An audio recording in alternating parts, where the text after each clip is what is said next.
David Goudis, Le Casse, série noire, Gallimard, 1954, traduit de l'américain par L.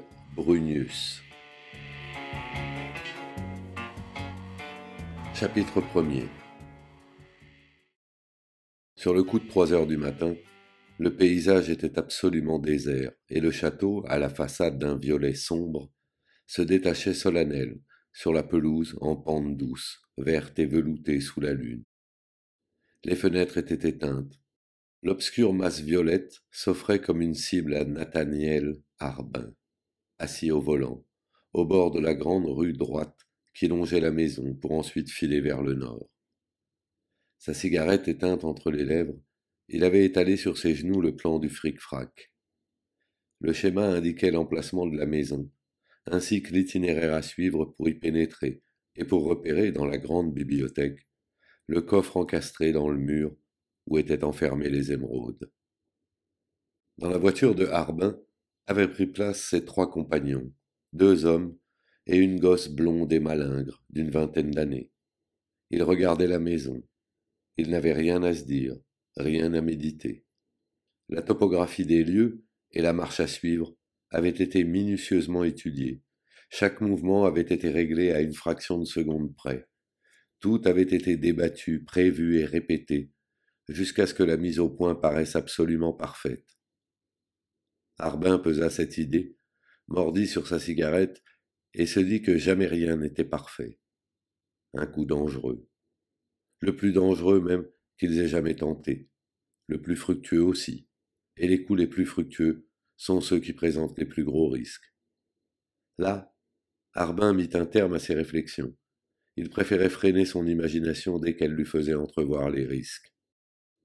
Harbin avait 34 ans d'âge et 18 ans de métier. Il ne s'était jamais fait prendre et, malgré le danger constant, il ne s'était jamais trouvé en trop mauvaise posture. Il opérait toujours calmement et lentement, très lentement, jamais armé. Sans le savoir, il travaillait en artiste, avec précision, mais sans joie. Cette inaptitude à la joie se lisait dans ses yeux qui étaient gris, ne s'éclairaient presque jamais, et dont le regard réticent semblait cacher une souffrance secrète. Plutôt beau garçon, il était de taille moyenne, avec des cheveux couleur de blé mûr, partagés par une raie basse sur le côté. Il était toujours habillé de façon nette et discrète. Il avait une voix douce, un peu réticente, comme son regard. Il était rare qu'il parlât fort. Il riait rarement et souriait peu. Il ressemblait en ceci à Baylock, qui était assis à côté de lui dans la voiture. Baylock était un petit homme mince, de 40 et quelques années, déplumé et prématurément vieilli par un pessimisme systématique. Il souffrait du foie, du manque d'appétit et d'insomnie. Baylock avait des yeux fragiles qui clignotaient constamment et de petites mains osseuses qu'il frottait l'une contre l'autre, geste inquiet et soucieux qu'il répétait sans cesse depuis des années, depuis son séjour en prison. Ce séjour en prison avait paru interminable à Baylock, et il lui arrivait souvent d'évoquer ses souvenirs. La prison, disait-il, était une chose atroce, et il préférait être enterré à 10 pieds sous terre plutôt que d'y retourner. La plupart du temps, Baylock avait tout du casse-pied, mais parfois, il devenait vraiment exaspérant et même franchement insupportable. Certains jours, Harbin n'en pouvait plus, mais plus du tout. Baylock et ses sempiternelles jérémiades, ses sempiternelles récriminations, lui crispaient les nerfs, comme le goutte à goutte implacable d'un robinet mal joint, si bien qu'il n'avait d'autre ressource que de foutre le camp et de marcher pour échapper à cette torture, en attendant que Baylock se fatigue de son propre radotage. Malheureusement, Baylock mettait du temps à se lasser. Et pourtant, on pouvait compter sur Baylock. Dans un casse, c'était un technicien précieux et, après le casse, il était précieux encore, car il savait estimer la camelote et puis, surtout, il agissait toujours avec une parfaite franchise. La gosse et Dahmer, tout comme Harbin, reconnaissaient et appréciaient ce trait de caractère. Il arrivait bien à Dahmer de se montrer agressif à l'égard de Baylock, mais son hostilité n'était que sporadique. Elle couvait, éclatait et mourait comme un feu de paille. Dahmer était un grand Irlandais trapu, d'une 40aine d'années. Il avait le nez épais, le cou épais et l'esprit obtus. Mais il connaissait ses limites et se gardait bien de les transgresser. C'est pour cela que Harbin l'estimait, tout autant que Belloc. Manquant d'agilité, Domer n'était jamais affecté au travail d'effraction proprement dit, mais pour faire le cerf. Il n'avait pas son pareil, et en cas d'alerte, il fonctionnait avec la précision d'une machine bien huilée. Harbin ôta la cigarette de sa bouche, la contempla et la reprit entre ses lèvres. Il tourna la tête pour regarder Belloc, puis Domer, puis la gosse. Gladden avait les yeux fixés sur lui et, quand leurs regards se rencontrèrent, il eut un moment de tension gênante, qui venait de leur conviction commune qu'ils ne pouvaient pas aller plus loin, pas plus loin que ce regard échangé. À travers la vitre arrière, les rayons pâles d'un réverbère venaient toucher les cheveux blonds de Gladden et une partie de son visage. Ils révélaient la minceur de sa figure, le jaune de ses prunelles, la ligne grêle de son cou. Elle était là, immobile. Elle regardait Harbin. Harbin, lui, ne pouvait que s'étonner de la fragilité de sa charpente et, dans la même seconde, se rappelait combien lourd elle lui pesait aux épaules. Il sentait presque son poids comme une pierre au cou. Il considéra cette charge qu'était Gladden et essaya de lui sourire. Mais on ne peut pas sourire à ce qui vous pèse, au fardeau qui vous est imposé. Alors il se libéra de l'emprise du moment et vit Gladden telle qu'elle était. Gladden était douce et bonne, de compagnie agréable, et, quand elle travaillait sur un casse, elle s'acquittait de sa tâche avec une application mécanique, comme si elle tricotait. C'était toujours elle qu'on chargeait de repérer les lieux. Elle le faisait avec une espèce de détachement, avec une aisance apparente, et pourtant son boulot était souvent plus difficile que le cambriolage proprement dit. Dans ce coup, qui devait rapporter pour près de 100 000 $ d'émeraude, Gladden avait travaillé 6 semaines. Elle s'était liée avec quelques domestiques pour s'introduire dans la maison sous prétexte de la visiter pendant l'absence des patrons, et avait ramené à Harbin, Belloc et Domer tous les renseignements intéressants. Elle avait joué son rôle consciencieusement, exécutant docilement les consignes de Harbin, fournissant tous les tuyaux utiles et supportant patiemment les doléances et les tracasseries de Belloc. Belloc affirmait qu'elle avait sûrement oublié de repérer un signal d'alarme, et même que son travail était bâclé. Mais il faut dire que Belloc prenait un malin plaisir à asticoter Gladden. Il ne lui en voulait pas personnellement. Il avait même beaucoup d'affection pour Gladden, et, en dehors du boulot, il lui arrivait même de lui faire une gentillesse. Mais pour Belloc, le travail passait avant l'amitié, et Gladden était un boulet à traîner. Il était persuadé que, de par sa féminité même, elle dégageait un fluide négatif, nuisible au succès de leurs entreprises. Une femme, selon lui, ne pouvait manquer, tôt ou tard, de mettre la bande dans le pétrin. Il prenait constamment Harbin à part pour lui communiquer ses craintes. Dès que Gladden avait le dos tourné, il reprenait ses doléances, essayait de convaincre Harbin qu'il n'avait pas besoin de Gladden, qu'il serait plus sage de lui donner un peu de fric et de l'envoyer promener. Elle s'en porterait mieux, et eux aussi. Harbin essayait de détourner la conversation. C'était un sujet qu'il voulait éviter à tout prix. Il ne pouvait se débarrasser de Gladden, mais Baylock, il le savait, ne comprendrait jamais ses raisons. C'étaient des raisons profondes que parfois il cherchait à formuler clairement, sans jamais y parvenir. Il n'entrevoyait que de vagues bribes d'arguments à la dérive, quelque part, au fond d'un abîme sinistre. Et son association avec Gladden lui apparaissait comme un fait accompli, mais accompli à contre-cœur, un rébut qui, éternellement, sollicitait le regard, qu'on ne pouvait ni effacer ni oublier. Il avait passé des nuits entières à contempler le plafond obscur de sa chambre, obsédé par Gladden, comme par un martèlement dans son cerveau. Il se sentait les pieds et les poings liés, condamné à subir le martèlement. Il n'était pas question d'échapper à Gladden. Il essaya encore de lui sourire, sans succès, mais elle lui souriait, un sourire charmant qui fit à Harbin l'effet d'un coup de poignard. Il détourna la tête. Il mordit sa cigarette en souhaitant de pouvoir l'allumer. Mais les règles étaient très strictes sur l'usage des allumettes pendant un fric-frac. Il se contenta de la mordiller et consulta son bracelet-montre. Il se tourna vers Belloc. Je crois qu'on peut y aller, dit-il. T'as vérifié l'outillage? Je m'en occupe, dit Harbin. Il tira de sa poche une minuscule torche métallique, grosse comme un porte-mine, et s'assura de son bon fonctionnement, en dardant un mince faisceau lumineux sur le plancher de la voiture. D'une autre poche, Il sortit un petit étui de flanelle fermé par un lacet de soulier, défit le lacet et tira un à un les petits outils. Il examina chacun d'eux de très près comme un orfèvre, vérifiant d'un index expert chaque pointe et chaque tranchant, les yeux fermés, pour mieux sentir le froid lisse du métal. Il valait mieux vérifier l'outillage avant chaque opération. Harbin savait depuis longtemps que le métal était traître, qu'il pouvait flancher au moment le plus critique. Les outils une fois vérifiés, il les remit dans leur étui et l'étui dans sa poche. Il regarda encore son bracelet-montre. D'accord. Ouvrez l'œil, dit-il. T'y vas tout de suite, dit Domer. Harbin fit un signe de tête affirmatif, ouvrit la portière et sortit de la voiture. Il traversa la chaussée large et lisse, et suivit le chemin dallé qui contournait les parterres, puis, à travers la pelouse, se dirigea vers la fenêtre convenue.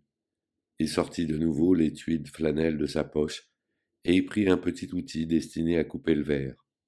Le diamant découpa dans la vitre un petit rectangle qui permit à Harbin de faire jouer le loquet intérieur. Il souleva lentement le panneau, en songeant que Gladden n'allait pas tarder à le rejoindre. Un léger bruit lui fit tourner la tête et il reconnut Gladden. Elle lui sourit, puis d'un geste vif de la main droite, comme pour chasser une mouche, elle lui signala que Domer et Baylock étaient maintenant à leurs postes respectifs. Domer derrière la maison où il guettait les fenêtres, Baylock sur la pelouse devant la maison, d'où il pouvait à la fois surveiller les fenêtres, la rue et la voiture. Il fallait absolument surveiller la voiture. La police, qui connaissait la plupart des autos du quartier, pouvait être intriguée par la présence d'une voiture inconnue. Harbin montra la fenêtre du doigt, et Gladden l'escalada. Harbin la suivit, sa petite lampe à la main. Une fois à l'intérieur, elle prit la lampe et il la suivit à travers la pièce jusqu'au coffre. On n'avait pas cherché à le camoufler. Et le faisceau de la lampe découvrit un carré de cuivre martelé et, au centre, le cadran guilloché. Harbin fit un signe de tête, et Gladden retourna se poster près de la fenêtre, d'où elle pouvait apercevoir les signaux lumineux de Domer et de Belloc. Harbin jeta un regard à son bracelet-montre, puis il examina le coffre-fort, dont il ignorait la combinaison, et les bords de la plaque de cuivre. Il consulta de nouveau sa montre, et s'accorda 5 minutes. Puis il se mit à mordiller la cigarette éteinte, tout en choisissant dans l'étui de flanelle les outils nécessaires. L'outil le plus important était une minuscule scie circulaire actionnée par un mécanisme de précision. Les dents de la scie mordirent dans le cadre de chêne qui entourait la plaque de cuivre. Harbin travaillait, le visage contre le panneau, s'éloignant de temps en temps pour vérifier si une tache de lumière verte n'était pas apparue sur le mur à côté de lui. La lumière verte projetée par la lampe de Gladden était le signal d'alarme convenu.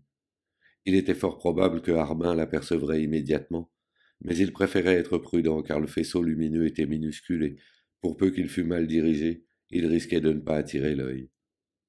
L'apparition de la lumière verte devait avertir Harbin que Gladden avait été alerté par Domer, Belloc, ou même par les deux. Elle pouvait aussi lui faire savoir que Domer était sur le point d'escalader la fenêtre pour barrer le passage à un intrus descendu des étages supérieurs, et déployer tout son art et son inimitable technique pour lui clouer le bec, sans bruit, et définitivement. Elle pouvait lui signaler enfin que le danger venait de l'extérieur, et que Domer et Baylock étaient pris au piège. Elle pouvait être interprétée de multiples façons, et Harbin connaissait sur le bout des doigts la liste de tous les dangers possibles. La scie acheva de découper un côté du carré. Elle faisait un bruit qui ressemblait à un grognement continu venant du fond de la gorge. C'était un bruit nocturne qui évoquait également le bourdonnement d'un insecte dans l'air léger. Ils en avaient souvent fait l'expérience à la planque. Gladden faisait fonctionner la scie au rez-de-chaussée et Harbin, la tête sur son oreiller, tendait l'oreille. Il avait fini par conclure que le bruit était suffisamment discret. Il se livrait constamment à des essais de ce genre. Il détestait tous ces exercices, mais Harbin était arrivé à les imposer malgré des protestations inévitables. 3 des côtés du carré étaient sciés, et il s'attaquait au 4e, quand la lumière verte accrocha son regard. Il se retourna. Le petit faisceau vert jaillit plusieurs fois de la lampe de Gladden. Il s'alluma et s'éteignit une fois, s'attarda quelques instants sur le mur, puis s'alluma encore 3 fois. Harbin sut ainsi successivement que le danger venait du dehors, que Baylock avait fait des signaux, que c'était la police, et que les représentants de l'ordre entouraient la voiture. Il ouvrit la bouche, et la cigarette éteinte roula sur le plancher. Il la ramassa, tout en cherchant Gladden des yeux, et attendit de nouveaux signaux. Il découvrit le profil et la mince silhouette de Gladden qui se découpait contre la vitre. Pour une gosse aussi maigrichonne, pensa-t-il, elle serait plutôt grande, 1,60 m à peu près. Il est temps qu'elle prenne du poids, elle mange comme un piaf. Puis il imagina les policiers tournant autour de l'auto, la voiture patrouilleuse stoppée à la même hauteur. Ils piétinaient là et inspectaient l'engin sans rien dire. Maintenant, ils y montaient pour examiner l'intérieur. Quel drôle d'oiseaux ces flics. Leur inspection achevée, ils allaient se regarder dans le blanc des yeux. Et puis ils se mettraient à scruter l'horizon. Et ils resteraient là, plantés comme des piquets. Les flics étaient imbattables pour passer le temps à ne rien foutre. Mais ils poussaient quelquefois les ailes jusqu'à déplacer leur casquette d'avant en arrière d'un air perplexe. Harbin regardait toujours Gladden, guettant les signaux. La lampe restait obscure. Il regarda sa montre. Après avoir attendu 8 minutes, il se décida à agir. L'absence de signaux lumineux signifiait que les flics étaient toujours là. Il traversa la pièce et s'approcha de Gladden. Une fois tout près d'elle, il lui glissa à l'oreille: Je sors.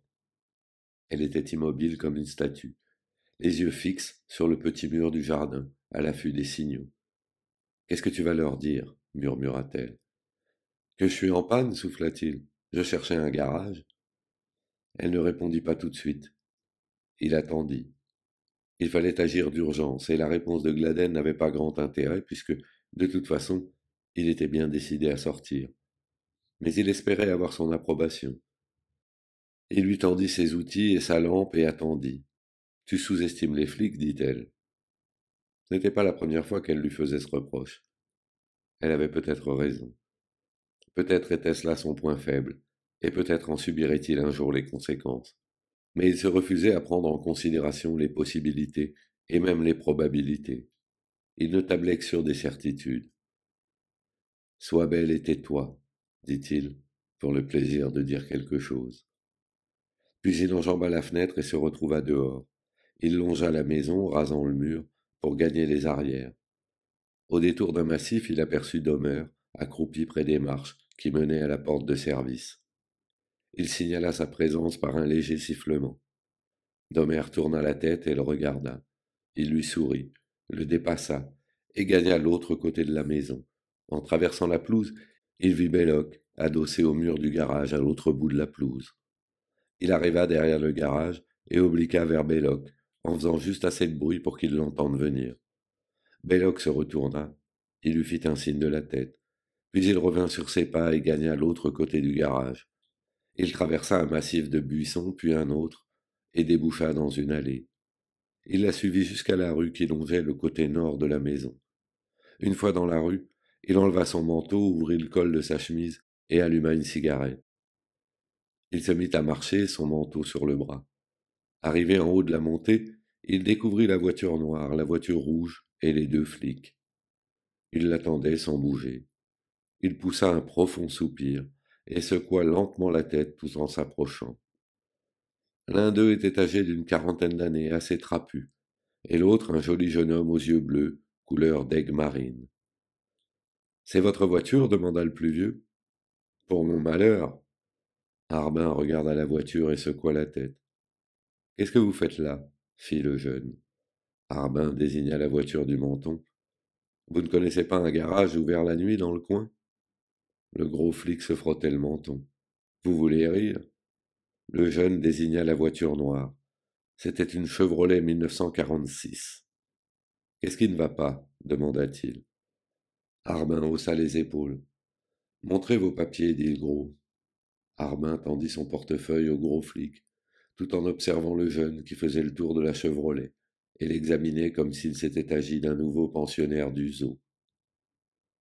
Harbin s'appuya contre la voiture et continua à fumer pendant que le flic passait ses papiers en revue et comparait les cartes et les plaques. De l'autre côté, Le jeune avait ouvert la portière et se glissait derrière le volant. Le gros flic lui rendit son portefeuille. J'ai bien marché 2 kilomètres. Rien, même pas un poste d'essence. Vous savez l'heure qu'il est? Harbin regarda sa montre. Bon Dieu! Le jeune flic, sans quitter le volant, intervint. Vos clés? Pardon? Dit Harbin. Vos clés. Je voudrais l'essayer. Harbin ouvrit la portière et tendit la main vers le contact. La clé n'y était pas. Il fronça les sourcils. Le jeune flic faisait une drôle de bille. Harbin sortit de la voiture, enfouit la main dans sa poche et fit mine de chercher consciencieusement ses clés. Le regard du jeune flic ne lui disait rien de bon. Le jeune flic sortit de la voiture et, les bras croisés, le regarda chercher. Merde, dit Harbin. Il se mit à fouiller dans les poches de son manteau. Comment avez-vous fait pour perdre vos clés? Demanda le jeune. Je ne les ai pas perdues, dit Harbin. Elles sont sûrement quelque part. Vous avez bu? Continua le jeune flic en s'approchant. Rien du tout. Je veux bien, dit le jeune flic. Alors, où sont-elles, ces clés? Sans répondre, Harbin plongea la tête dans la voiture et se mit à chercher sur le plancher. Le jeune flic demandait à son collègue. T'as vu ces papiers? Tout est en règle, dit l'autre. Une main se posa sur l'épaule de Harbin. Alors, dit le jeune flic. Harbin se redressa et lui fit face. Il y a des jours où on ferait mieux de rester chez soi, dit-il. Le jeune flic avait, de nouveau, croisé les bras. Ses yeux d'aigle marine évoquaient 2 objectifs de caméra. Votre profession. Représentant, dit Harbin. Porte à porte? Harbin opina de la tête. Le jeune flic regarda son camarade et se retourna vers Harbin. Vous vous en sortez? À peu près. Harbin essaya de sourire. Vous savez ce que c'est. Faut se battre. C'est comme partout, dit le gros flic. Harbin se gratta la tête. Je devais avoir mes clés à la main quand je suis descendu de voiture. Je les ai perdues en route, faut croire. Il attendit la réponse, mais les policiers demeurèrent muets. Je ferais aussi bien de dormir dans la bagnole jusqu'à demain. Non, dit le jeune flic, c'est pas possible. Vous pouvez me ramener en ville? Le jeune flic se tourna vers la voiture rouge. On ne fait pas le taxi. Harbin enfonça ses poings dans ses poches et regarda autour de lui. Alors j'ai plus qu'à pioncer dans la bagnole. Il eut un long silence. Harbin évitait de regarder les policiers. Il sentait que le jeune flic avait les yeux sur lui. Son destin se jouait. Mais il ne pouvait plus agir sur les événements. Il ne pouvait qu'attendre. Enfin, le gros flic prononça. Allez-y, grimpez dans votre voiture. La nuit est déjà bien avancée d'ailleurs. Harbin s'avança, sous le regard bleu du jeune flic. Il ouvrit la portière arrière de la voiture, se pelotonna sur la banquette et ferma les yeux. 1 minute plus tard, le moteur de la voiture rouge se mit à tourner et il l'entendit s'éloigner. Ce ne fut qu'au bout de 7 minutes qu'il leva la tête pour jeter un coup d'œil par la portière. Il abaissa la vitre et tendit l'oreille. Un profond silence régnait. Il respira soulagé. Puis il sortit de la Chevrolet, piqua une cigarette entre ses lèvres et se dirigea vers la maison. Gladden était toujours près de la vitre quand il enjamba la fenêtre. Il lui sourit en lui prenant les outils des mains. Il ralluma sa lampe et se dirigea vers le coffre, guidé par le rayon de lumière à travers la pièce, vers le carré de cuivre martelé, au-delà de la barrière de cuivre, vers les émeraudes. Chapitre 2. Ils examinaient les émeraudes. Tous les 4 étaient réunis au 2e étage de la petite maison branlante de Kensington, à Philadelphie. La maison était au nom de Domer. C'était une petite villa encadrée d'usines dans une rue étroite. Elle leur servait à la fois de domicile et de quartier général, et ils l'avaient baptisée la Planque. La poussière et l'air souillé des usines y pénétraient, même les fenêtres fermées. De temps en temps, Gladden prenait un torchon, le passait sur l'une des vitres d'un geste découragé, pour déclarer aussitôt qu'il était inutile d'essayer de lutter contre la poussière. Puis, avec un soupir, elle reprenait son torchon et se remettait à frotter. Dans la chambre de Baylock, au 1er étage, la table occupait le centre de la pièce. Ils avaient pris place autour de la table, tandis que Belloc examinait les émeraudes. Il les soulevait une à une entre deux doigts et les présentait devant la loupe, ajustée à son œil gauche. Domer achevait de vider une canette de bière. Gladden, les mains derrière le dos, avait appuyé son épaule contre la poitrine de Harbin. La fumée de la cigarette de Harbin s'accrochait aux cheveux jaunes de Gladden, avant de dériver vers la table, où les pierres jetaient des reflets verts. Au bout d'un moment, Baylock se débarrassa de la loupe et prit la feuille sur laquelle il venait de dresser une liste des bijoux avec, en regard, leurs valeurs respectives. Environ 110 000, dit-il. Va falloir tailler les pierres, fondre le platine et remonter le tout. Ça devrait chercher 40 000. 40 000, répéta Domer. Belloc fronça les sourcils. Moins les frais. Quels frais? Fit Domer. Frais généraux, dit Belloc, en se mordant la lèvre inférieure. Harbin regarda les émeraudes. Il aurait dû se réjouir à ce spectacle, mais il n'était pas tranquille. Il faut se grouiller, dit Belloc. Il se leva, fit les 100 pas et revint à la table. On devrait se mettre en route demain, continua-t-il. On plie bagage dans la matinée et on embarque ça au Mexique. Harbin secoua la tête. Pourquoi pas? Demanda Belloc. Harbin ne répondit pas. Il avait sorti son portefeuille et déchiré les papiers de la voiture en morceaux. Il se tourna vers Domer. Fais faire de nouveaux papiers et occupe-toi de la Chevrolet. Grouille. Fais refaire l'intérieur, fais-la repeindre et change les plaques. C'est vu? Domer acquiesça. De quelle couleur, la peinture? J'aimerais bien qu'elle soit orange, dit Gladden. Harbin la regarda. Il attendait que Baylock engage la conversation sur le Mexique. Il avait sûrement des masses de choses à dire sur Mexico.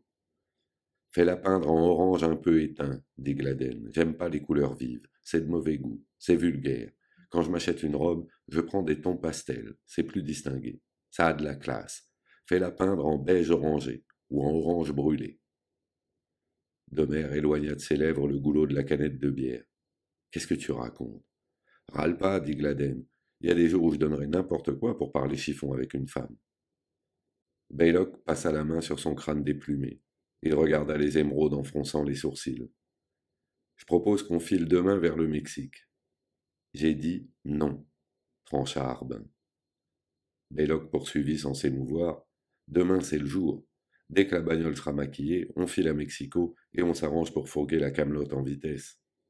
Ni demain, ni la semaine prochaine, ni dans un mois, dit Harbin. Baylock leva la tête. Alors quand?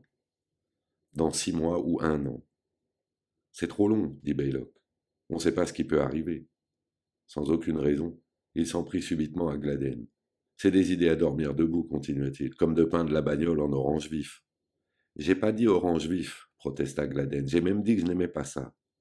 Comme ce goût des mondanités, continua Belloc. On se met bien avec les larbins. Fiche-moi la paix, dit Gladden. Elle se tourna vers Harbin. Dis-lui qu'il me fiche la paix. Belloc était lancé. Et puis, on se monte le bourrichon, on a bon goût, on est distingué, on fréquente du beau monde.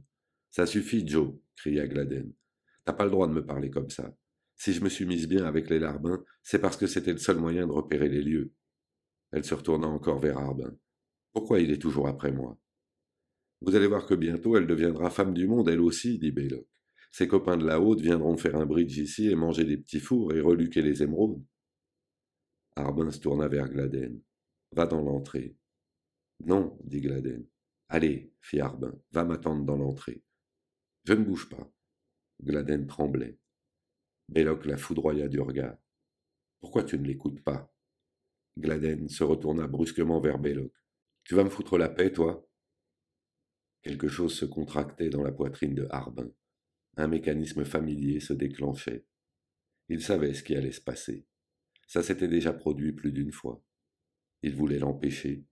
Il essayait de combattre cette force qui montait en lui comme une marée. Je vous dis qu'il faut filer demain matin. Je vous dis que... commença Belloc. Ça suffit, dit Harbin d'une voix cinglante. Mais, Nat, commença Gladden. Ferme-la, toi aussi. Harbin s'est élevé. Il saisit une chaise, la souleva très haut et la balança contre le mur. Puis, s'approchant du buffet, il brandit par le col une bouteille à moitié vide et la fracassa sur le plancher. Enfin, il se mit à labourer l'air à coups de poing. Son souffle rauque évoquait le halètement d'un moteur mal réglé. Il essaya de se contenir, mais trop tard. Ils le regardaient tous les trois, comme ils faisaient toujours quand cela arrivait. Ils ne bougeaient pas. Ils attendaient que ça s'épuise et que ça s'arrête. Foutez-moi le camp, cria-t-il. Foutez-moi le camp, tous, tant que vous êtes. Il se jeta sur le lit de Belloc, les ongles enfoncés dans les draps. Il se mit à lacérer le drap du dessus, puis le drap du dessous, les reins arc-boutés, pour mieux déchirer l'étoffe. Sortez, hurla-t-il, allez-vous-en, foutez-moi la paix. Ils se bousculèrent pour passer la porte. À genoux sur le lit, Harbin s'acharnait sur les draps, jusqu'à ce qu'ils fussent réduits en lanières effilochées. Puis il roula sur le côté, tomba du lit en entraînant la table dans sa chute. Les émeraudes éclaboussèrent le plancher. Étalé parmi les pierres, il en sentait à peine le contact glacé contre sa peau. Ses yeux se fermèrent, mais déjà des voix montaient dans le vestibule. Domer parlait très fort, couvrant presque les glapissements de Belloc. Gladden poussa un cri. Il savait ce qui se passait. Il fut tenté un moment de rester là, sur le plancher, et d'attendre que l'orage éclate et s'apaise. Mais au deuxième cri de Gladden, il se hissa sur ses pieds et gagna la porte en titubant. Un instant plus tard, dans l'entrée, il se ruait entre Domer et Belloc, plongeait, étreignait les genoux de Domer, l'épaule pesant contre sa cuisse, les pieds collés au plancher pour renforcer sa poussée. Puis il roula à terre, entraînant Domer. Domer semblait ne pas le voir. Son regard était fixé sur Belloc. Belloc avait sérieusement dérouillé. Il avait l'œil gauche violet et tuméfié, et l'arcade sourcilière fendue. « Bon, c'est fini, dit Harbin en se relevant lentement. « Non, c'est pas fini, articula Belloc dans un sanglot sans larmes. Comme tu veux, dit Harbin, mais dans ce cas, faut pas rester à gamberger. Il est là, Domer, à ta main. Si tu veux lui casser la gueule, vas-y, fonce. Belloc ne répondit pas. Domer s'était relevé et se frottait le front, comme pour calmer une migraine tenace. Il ouvrit la bouche plusieurs fois, mais la referma comme s'il ne trouvait pas ses mots. Gladden alluma une cigarette. Elle lança à Harbin un coup d'œil lourd de reproche. « Tout ça, c'est de ta faute. »« Je sais, » dit Harbin. Puis sans regarder Belloc, il marmonna. « Si on m'emmerdait un peu moins, peut-être bien que ça n'arriverait pas. »« Je t'emmerde pas, » pleurnicha Belloc. « Je dis ce que je pense, c'est tout. »« Tu prends pas le temps de penser, » dit Harbin. « T'arrêtes pas de geindre. » D'un geste, il désigna la salle de bain. « Occupe-toi de lui, » dit-il à Gladden. Elle entraîna Belloc. Harbin retourna dans la chambre et commença à remettre un peu d'ordre dans la pièce. Debout, dans l'encadrement de la porte, Domer se frottait les jointures des doigts. « Je sais pas ce qui m'a pris. » Harbin redressa la table. Il remit la chaise à sa place, puis il se mit à ramasser les pierres précieuses éparpillées aux quatre coins de la pièce. Quand elles furent toutes rassemblées sur la table, sur le carré de toile, il se tourna vers Domer. « Tu me fais mal au ventre. » « Tu veux dire que Belloc te fait mal au ventre. Belloc me fait de la peine, mais toi, tu me fais mal. »« Je l'ai pas fait exprès, dit Domer. Je te jure que je voulais pas le toucher. C'est pour ça que tu me fais mal au ventre. Quand tu sais ce que tu veux, ça va toujours, mais quand tu perds la tête, t'es lamentable. C'est toi qui as perdu les pédales, le premier. Quand je perds les pédales, dit Harbin, je fous des coups de poing dans le vide, pas dans la gueule des copains. » Il désigna les draps en lambeaux. « J'esquinte les draps, moi, pas mes équipiers. Regarde-moi ces pognes que t'as. T'aurais pu le tuer. » Domer s'avança dans la pièce et s'assit sur le bord du lit. Il se frottait toujours les jointures. On se demande pourquoi ça éclate comme ça. C'est les nerfs, dit Harbin. Faudrait les supprimer. On peut pas, dit Harbin. Les nerfs, c'est des espèces de filaments qui te courent dans tout le corps. Ça ne s'opère pas. Mais si tu tires trop dessus, ça pète. C'est emmerdant. Y a rien à y faire, dit Harbin. On peut juste essayer de détourner les crises. C'est ce que je fais, moi. Au lieu de viser Belloc, t'aurais dû viser le mur. Je suis trop costaud. Domer regardait Harbin d'un air lugubre. Je t'assure, Nat, j'ai rien contre Belloc. Je l'ai même à la bonne. Il m'a rendu service je sais pas combien de fois. Et puis voilà que je lui rentre dedans. J'y suis pour rien. C'est pogne de malheur. Il semblait offrir sa main droite à un couperet invisible. Puis les énormes épaules s'affaissèrent, et Domer s'enfouit la tête entre les mains. Un son, moitié sanglot, moitié gémissement, s'échappa de sa gorge. De toute évidence, Domer désirait rester seul avec ses remords, et Harbin quitta doucement la pièce. Il entra dans la salle de bain. Belloc avait la tête renversée en arrière, au-dessus du lavabo, sous l'ampoule électrique. Gladden lavait la plaie avec des gestes précis d'infirmière. Belloc gémit, Ça me brûle, dit-il. C'est affreux. Fais voir, dit Harbin. Oh, c'est rien. T'auras même pas besoin de point de suture. Belloc sembla s'absorber dans la contemplation du plancher. Pourquoi qui m'a tapé dessus? Il est encore plus retourné que toi, tu sais. C'est lui qui a mal à l'œil, peut-être? Il voudrait bien, dit Harbin. Il en est malade. Ça me fait une belle jambe, gémit Belloc. Harbin alluma lentement une cigarette, puis il se tourna vers Gladden. Descends et prépare à bouffer. Ensuite, je t'emmène boire un pot. Faut que je m'habille? Demanda Gladden. Ça m'amuserait bien de m'habiller. Harbin lui sourit. Ça me remonte le moral de m'habiller. J'aime bien la robe jaune, celle qui a des sequins d'argent. Elle te plaît, Nat? La jaune, tu sais bien. Elle est très jolie. Je crève d'envie de la mettre, dit Gladden. Je vais profiter de l'occasion. Puisque tu me sors, je vais la mettre. C'est ça, approuva Harbin. Est-ce que c'est agréable de mettre une robe qu'on aime? Celle-là, je l'adore. Je l'aurai sur le dos et on ira en ville tous les deux. Je suis folle de joie, rien que d'y penser. Elle sortit. Ils l'entendirent trottiner vers l'escalier en se répétant tout haut, rien que d'y penser. Puis elle descendit les marches en courant. Ça alors, dit Belloc, ça me dépasse. Il avait oublié son œil amoché, et il regardait Harbin. C'est pas moi qui te tape sur le système, c'est la frangine. Elle est complètement con, cette mot. Tu le sais bien. Il serait temps que tu prennes une décision. Ça va, dit Harbin d'un air fatigué. Arrête les frais. Elle est con comme la lune. Je t'ai dit, ça va comme ça. Écoute, Nat, tu sais bien que j'ai rien contre Gladden. Elle est régule et elle se donne du mal. Mais elle est idiote. Tu le sais aussi bien que moi. Seulement moi, je dis ce que je pense. Et toi, tu le gardes pour toi. Alors ça étouffe et tu deviens dingue, comme ce soir. C'est fini, oui? Comme tu voudras, dit Belloc. On peut aussi fermer boutique pendant qu'on y est. Déconne pas, Joe. Ça me plaît pas. Tu sais pourtant bien que c'est vrai. Domer et moi, on a envie de travailler avec toi. Mais la môme, c'est pas pareil. Quand elle fait quelque chose, c'est que tu le lui dis. Toute seule, elle est paumée.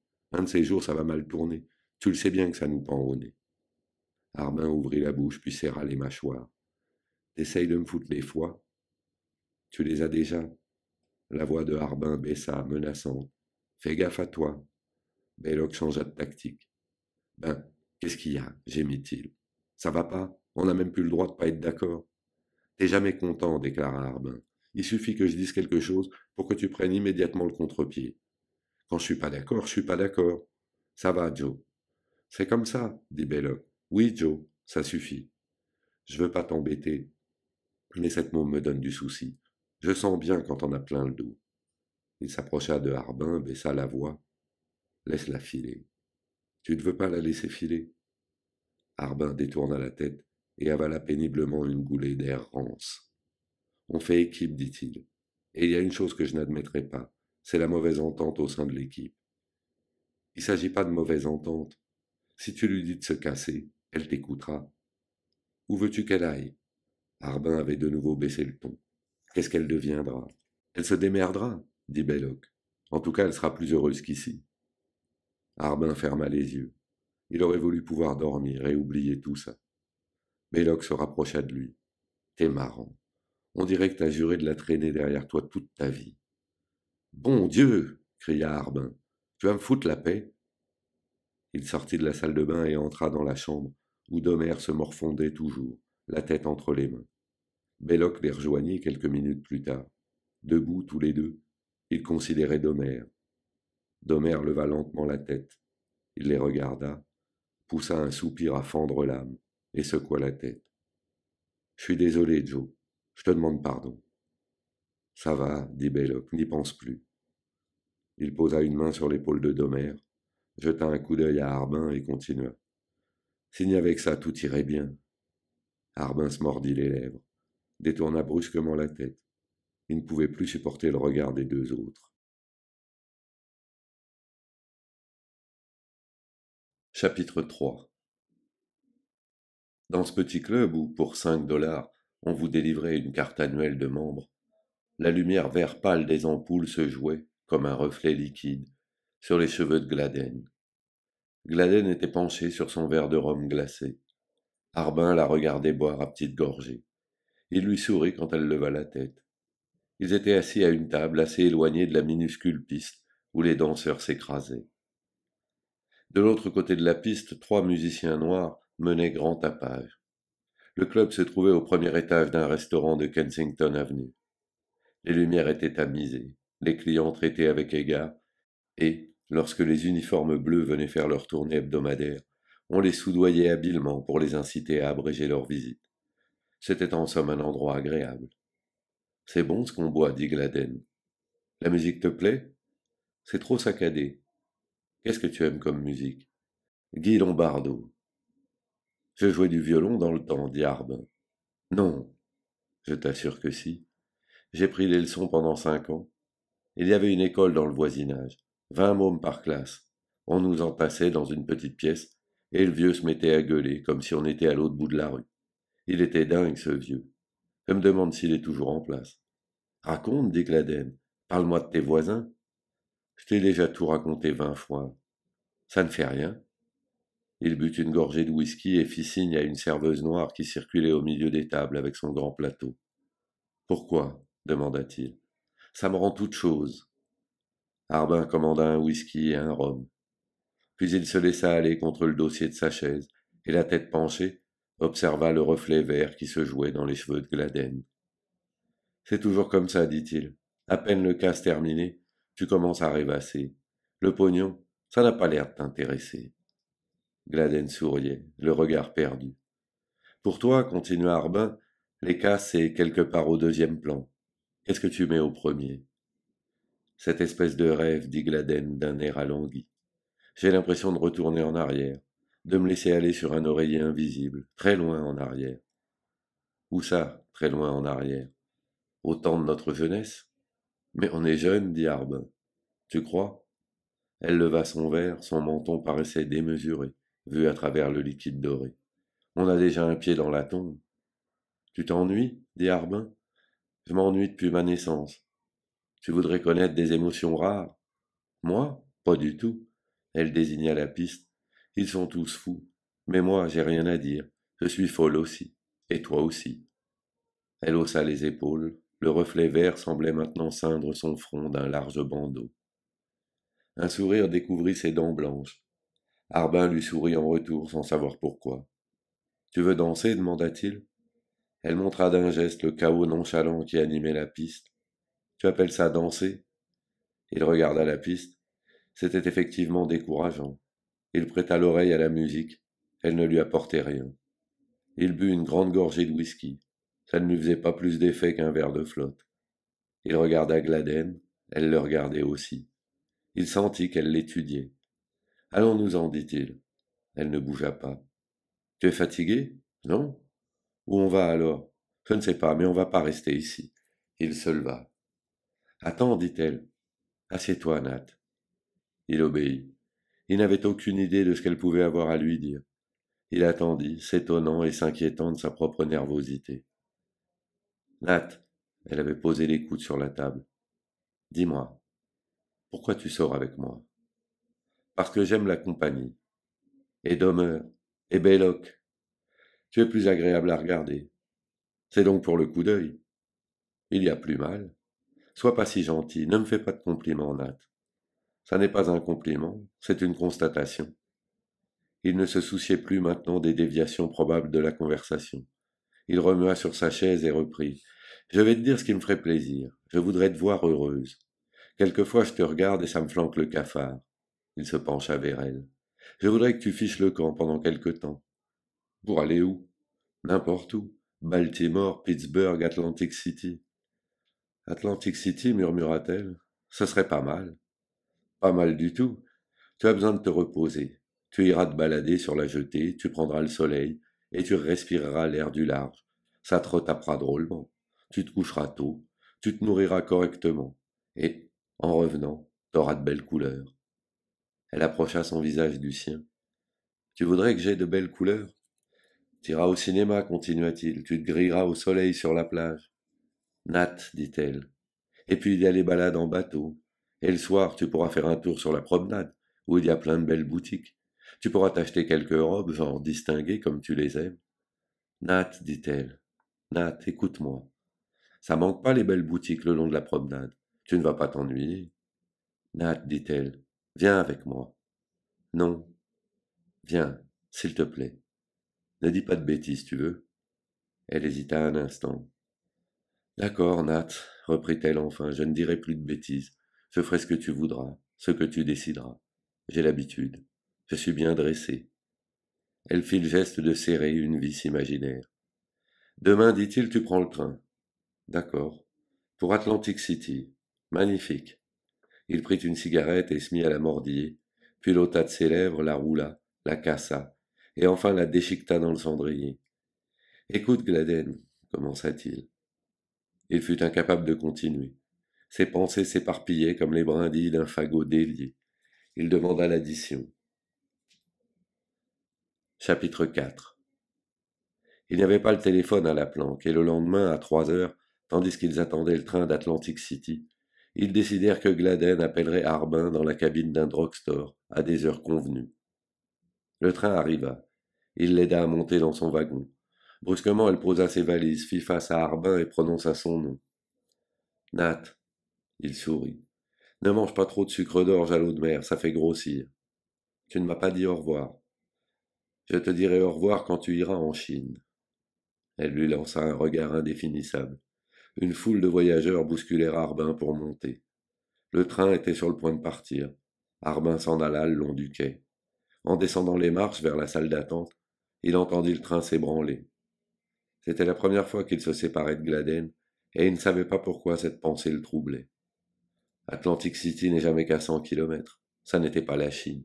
Et il serait en rapport constant avec Gladden. Il n'y avait pas de quoi se tourmenter. Une fois sorti de la gare, il se demanda où aller. L'éternel problème. Où aller et que faire? Il lui arrivait d'envier les gens dont la vie s'ordonnait selon des règles immuables, qui devaient chaque matin se lever à 6 ou 7 heures pour être à 8h30 ou 9 heures à un endroit donné, et y faire un certain nombre de gestes prévus jusqu'à 5 ou 6 heures. Il n'avait pas de questions à se poser sur leur emploi du temps. Il le connaissait d'avance. Mais Harbin, lui, n'avait rien à faire et nulle part où aller. Il avait plein de fric à dépenser, environ 7 000 $ qui lui restaient des 2 cassements précédents. Mais il ne savait pas comment les dépenser. Il ne désirait rien de particulier. Il retourna donc à la planque parce qu'il n'avait rien de mieux à faire. La planque était un endroit rassurant. Ils s'y sentaient tous en sécurité. En entrant, il entendit la voix de Baylock à la cuisine. Baylock et Domer étaient attablés, absorbés dans leur jeu favori, une variante de poker à 2. Domer étala son jeu et ramassa $1. Puis ils rangèrent les cartes et se tournèrent vers Harbin. Elle est partie, demanda Baylock. Avec le train de 3h30. Harbin regardait par la fenêtre. Ils restèrent un moment silencieux. Domer bâillait avec application. À son tour, il s'approcha de la fenêtre. Regarde-moi ce soleil. Si on allait se balader dans le parc, proposa Baylock.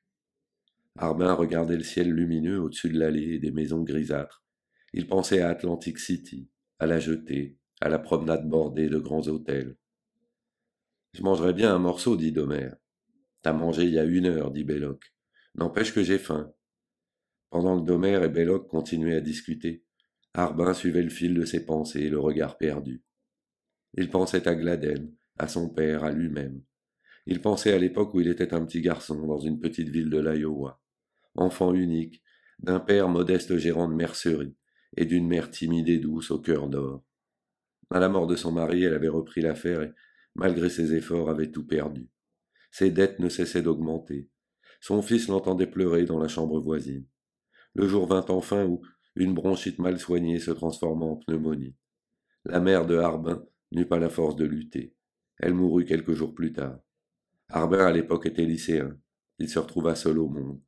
La vie lui apparut comme une avalanche dévastatrice, et il s'en alla le long des routes, fuyant sa petite ville natale. Il avait 16 ans alors, et pendant un an, il erra, terrorisé, désemparé. Beaucoup de gens souffrirent de privation cette année-là. Les temps étaient durs. Harbin manqua à mourir de faim. Il serait mort s'il n'avait pas rencontré Gerald Gladden. Cela s'était passé dans le Nebraska. Gerald Gladden roulait vers le sud d'Omaha avec sa fille âgée de 6 ans. Gerald était un homme mûr, prisonnier de droit commun libéré sur parole, et assez sûr de son expérience pour continuer à exercer son métier de cambrioleur avec la certitude de n'être jamais pris. Il était tard dans l'après-midi quand il aperçut sur le bord de la route un jeune garçon qui faisait de l'autostop. Il l'avait dépassé sans même ralentir. quand il vit dans le rétroviseur le gosse qui s'affalait sur l'herbe. Il fit marche arrière et ramassa le gosse. C'est comme ça que tout avait commencé. Quant au dénouement, il fut brutal et inattendu. Arbin venait d'avoir 19 ans. Gérald et lui travaillaient au premier étage d'un immeuble aux environs de Détroit. Un signal d'alarme sournoisement dissimulé retentit et, 10 minutes plus tard, les balles de la police brisaient la colonne vertébrale de Gérald. Une balle dans la tête l'acheva. Arbin fut plus heureux. Il réussit à regagner l'appartement meublé où dormait la petite fille. Pour la première fois depuis 3 ans, il la regarda longuement. C'était une toute petite fille triste, dont la mère était morte en la mettant au monde. La fille de Gérald Gladen. Il se sentit responsable. En quittant Détroit quelques semaines plus tard, il emmena la petite fille. Un mois plus tard, il lui fit faire des faux papiers d'identité par un spécialiste, et l'enfant devint officiellement sa sœur. Ne sachant quel prénom lui donner, il l'avait appelée Gladen. Le nom de famille n'avait guère d'importance, elle portait le sien, et il en changeait chaque fois qu'il changeait de ville. Il laissa Gladen en pension dans une école pas chère, et se mit à vendre des ustensiles ménagers de porte en porte. Pendant 5 ans, il abandonna le cambriolage. Il vendait sa camelote, gagnant environ 35 dollars par semaine. Juste de quoi vivre et faire vivre Gladen. Et puis il rencontra Belloc. Belloc le présenta à Domer et quelques jours plus tard, ils menèrent à bien leur premier cambriolage. Et puis il y eut la guerre. On pouvait se tirer de toutes sortes de situations, mais pas moyen d'échapper à la guerre. Le temps de dire ouf, et on leur avait collé un uniforme sur le dos. Seul Belloc s'en était sorti grâce à son casier judiciaire et à ses reins malades. Belloc offrit de s'occuper de Gladen pendant l'absence de Harbin. Belloc avait une sœur à Kansas City. Gladen alla vivre chez cette sœur, et Harbin partit pour la guerre. 5 ans se passèrent. La guerre finie, Harbin rentra au bercail. Domer était rentré avant lui et s'était déjà remis au travail avec Belloc. Harbin s'y attendait. Mais il ne s'attendait pas à trouver Gladen embrigadé par Belloc et Domer. Il l'employait pour le travail de prospection. Gladen avait 19 ans. Elle était toujours menue et triste, et son travail lui était pénible. Mais Harbin ne sut pas quoi dire. Elle attendait de toute évidence qu'il intervienne, qu'il lui annonce «C'est fini, je vais de nouveau placer des ustensiles de ménage, tu trouveras du travail, et la vie recommencera comme autrefois.» Mais Harbin se taisait. Il montait des coups assez importants, mais n'arrivait pas à mettre beaucoup d'argent de côté. Bientôt, ils eurent des ennuis avec les receleurs. Belloc détestait les fourgues, mais il enrôlait une demi-douzaine de gars pour chaque affaire, et les bénéfices une fois partagés, il ne restait plus grand-chose. Belloc réussit à compliquer les choses au point qu'ils se sentirent en danger. Le danger ne venait pas de la police, mais de tous les gars que Belloc avait mis dans le coup. Harbin prit la situation en main et remit les choses en ordre. C'est comme ça qu'il prit la tête de l'équipe. Belloc poussa les hauts cris, et Harbin lui proposa même de reprendre les rênes. Mais Domer et Gladen refusèrent de suivre Belloc, et celui-ci fut obligé d'admettre que Harbin était mieux qualifié pour diriger l'équipe. Il s'en prit alors à Gladen. Il reprochait aussi à Harbin d'être trop lent. Bien sûr, Harbin était lent. Il mettait des semaines à préparer un coup, des semaines à mettre son plan à exécution, puis des mois à contacter les fourgues, des mois à traiter avec eux. C'était Gérald qui lui avait enseigné cette technique, et tout ce qu'il savait, c'était Gérald qui le lui avait appris. Gérald tenait lui-même sa science d'un caïd qui avait fini par se retirer avec près d'1 million de dollars dans son bas de laine, et qui était mort de sa belle mort dans une retraite du Kansas. Gérald avait toujours rêvé d'en faire autant. Il était persuadé qu'il suffisait pour y arriver de savoir prendre son temps. Le jour où Gérald avait voulu brusquer les choses, il avait payé cette erreur de sa vie. Gérald aurait vécu s'il avait consacré un quart d'heure de plus au travail de repérage, s'il avait vérifié les fils des signaux d'alarme. Gérald avait 30 dollars en poche quand une balle lui fracassa le crâne, mais en tombant, ses bras se tendaient vers le Kansas, vers le magot d'1 million de dollars qui aurait pu lui permettre de mourir de vieillesse. Chapitre 5. Harbin resta toute la journée à la planque. Gladen partit, il n'y avait plus personne pour faire le ménage. Harbin entreprit donc de ranger et d'épousseter, mais sans grande conviction. Domer, vautré sur un sofa boiteux, supervisait le travail entre deux gorgées de bière. Belloc, appuyé au montant de la porte, conseilla à Harbin de mettre un petit tablier blanc. Harbin rétorqua que ce serait vachement mieux que tous les deux secouent leur flemme et lui donnent un coup de main. Pendant 2 heures, ils se mirent tous trois à balayer et à épousseter. Une fois l'élan acquis, le travail peu à peu se mua en distraction, et ils se lancèrent dans un récurage et un asticage maison. La planque brillait comme un sous-neuf, sauf aux endroits que Domer était chargé de nettoyer. Domer finit par renverser un baquet d'eau savonneuse et s'affala dans un fauteuil en déclarant qu'il était fourbu. Un peu avant 7 heures, Harbin les quitta pour se rendre à la cabine téléphonique où il avait été convenu que Gladden l'appellerait. Le drugstore se trouvait dans Allegheny Avenue, au nord de Kensington. Ils avaient choisi la deuxième cabine en partant de la gauche. Il entra dans la cabine à 7h moins 2, alluma une cigarette et appela un numéro fantaisiste. À 7 heures, la sonnerie retentit.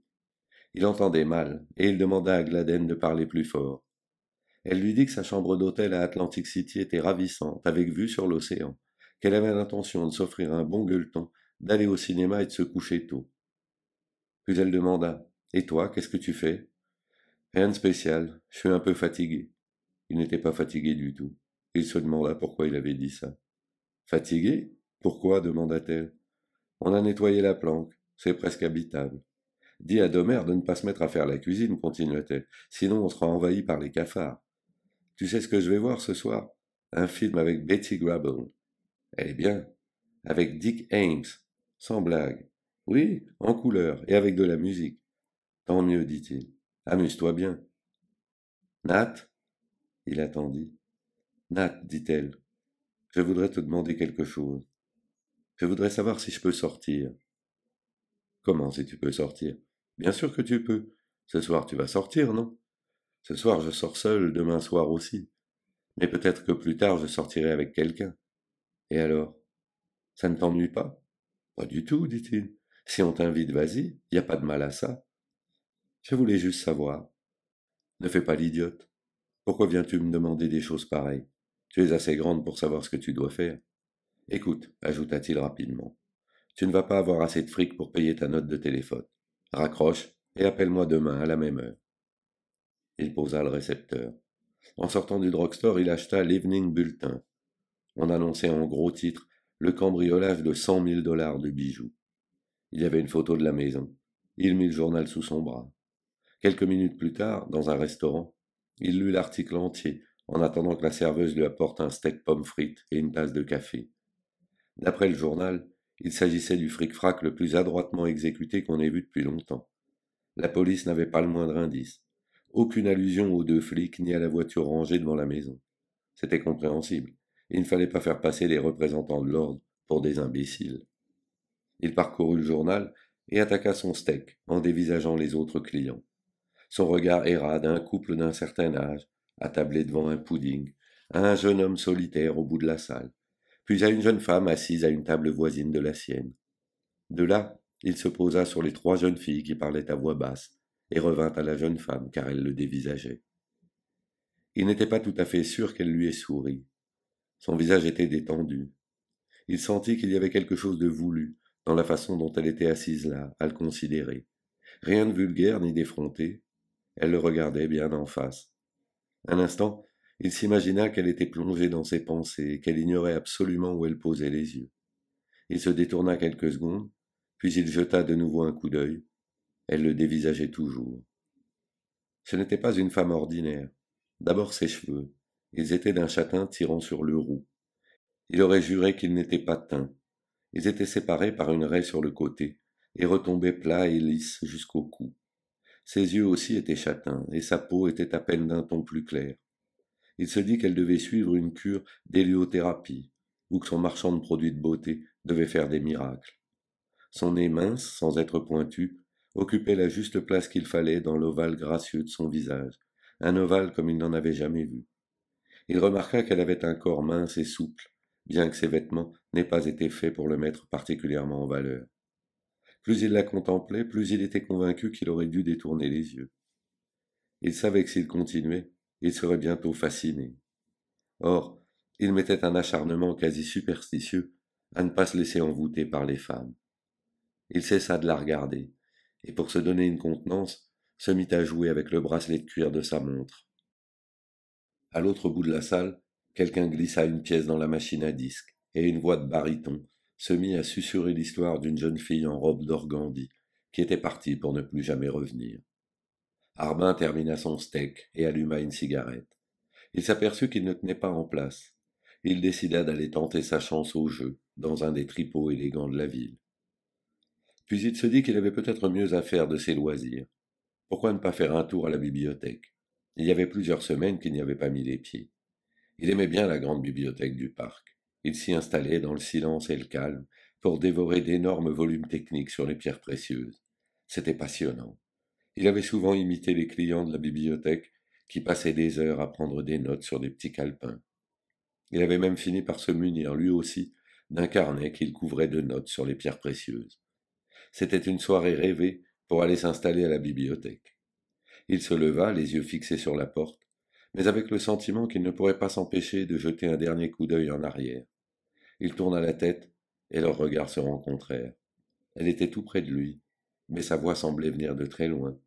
C'était bon ce dîner? Il inclina la tête lentement. Ça n'avait pourtant pas l'air de vous plaire beaucoup. Sans bouger de sa place, Harbin observa. Alors c'est ça votre boulot. Vous passez dans les restos pour voir si les gens sont contents de la tortore. J'ai peut-être été impoli, dit-elle. Pas du tout. Curieuse seulement.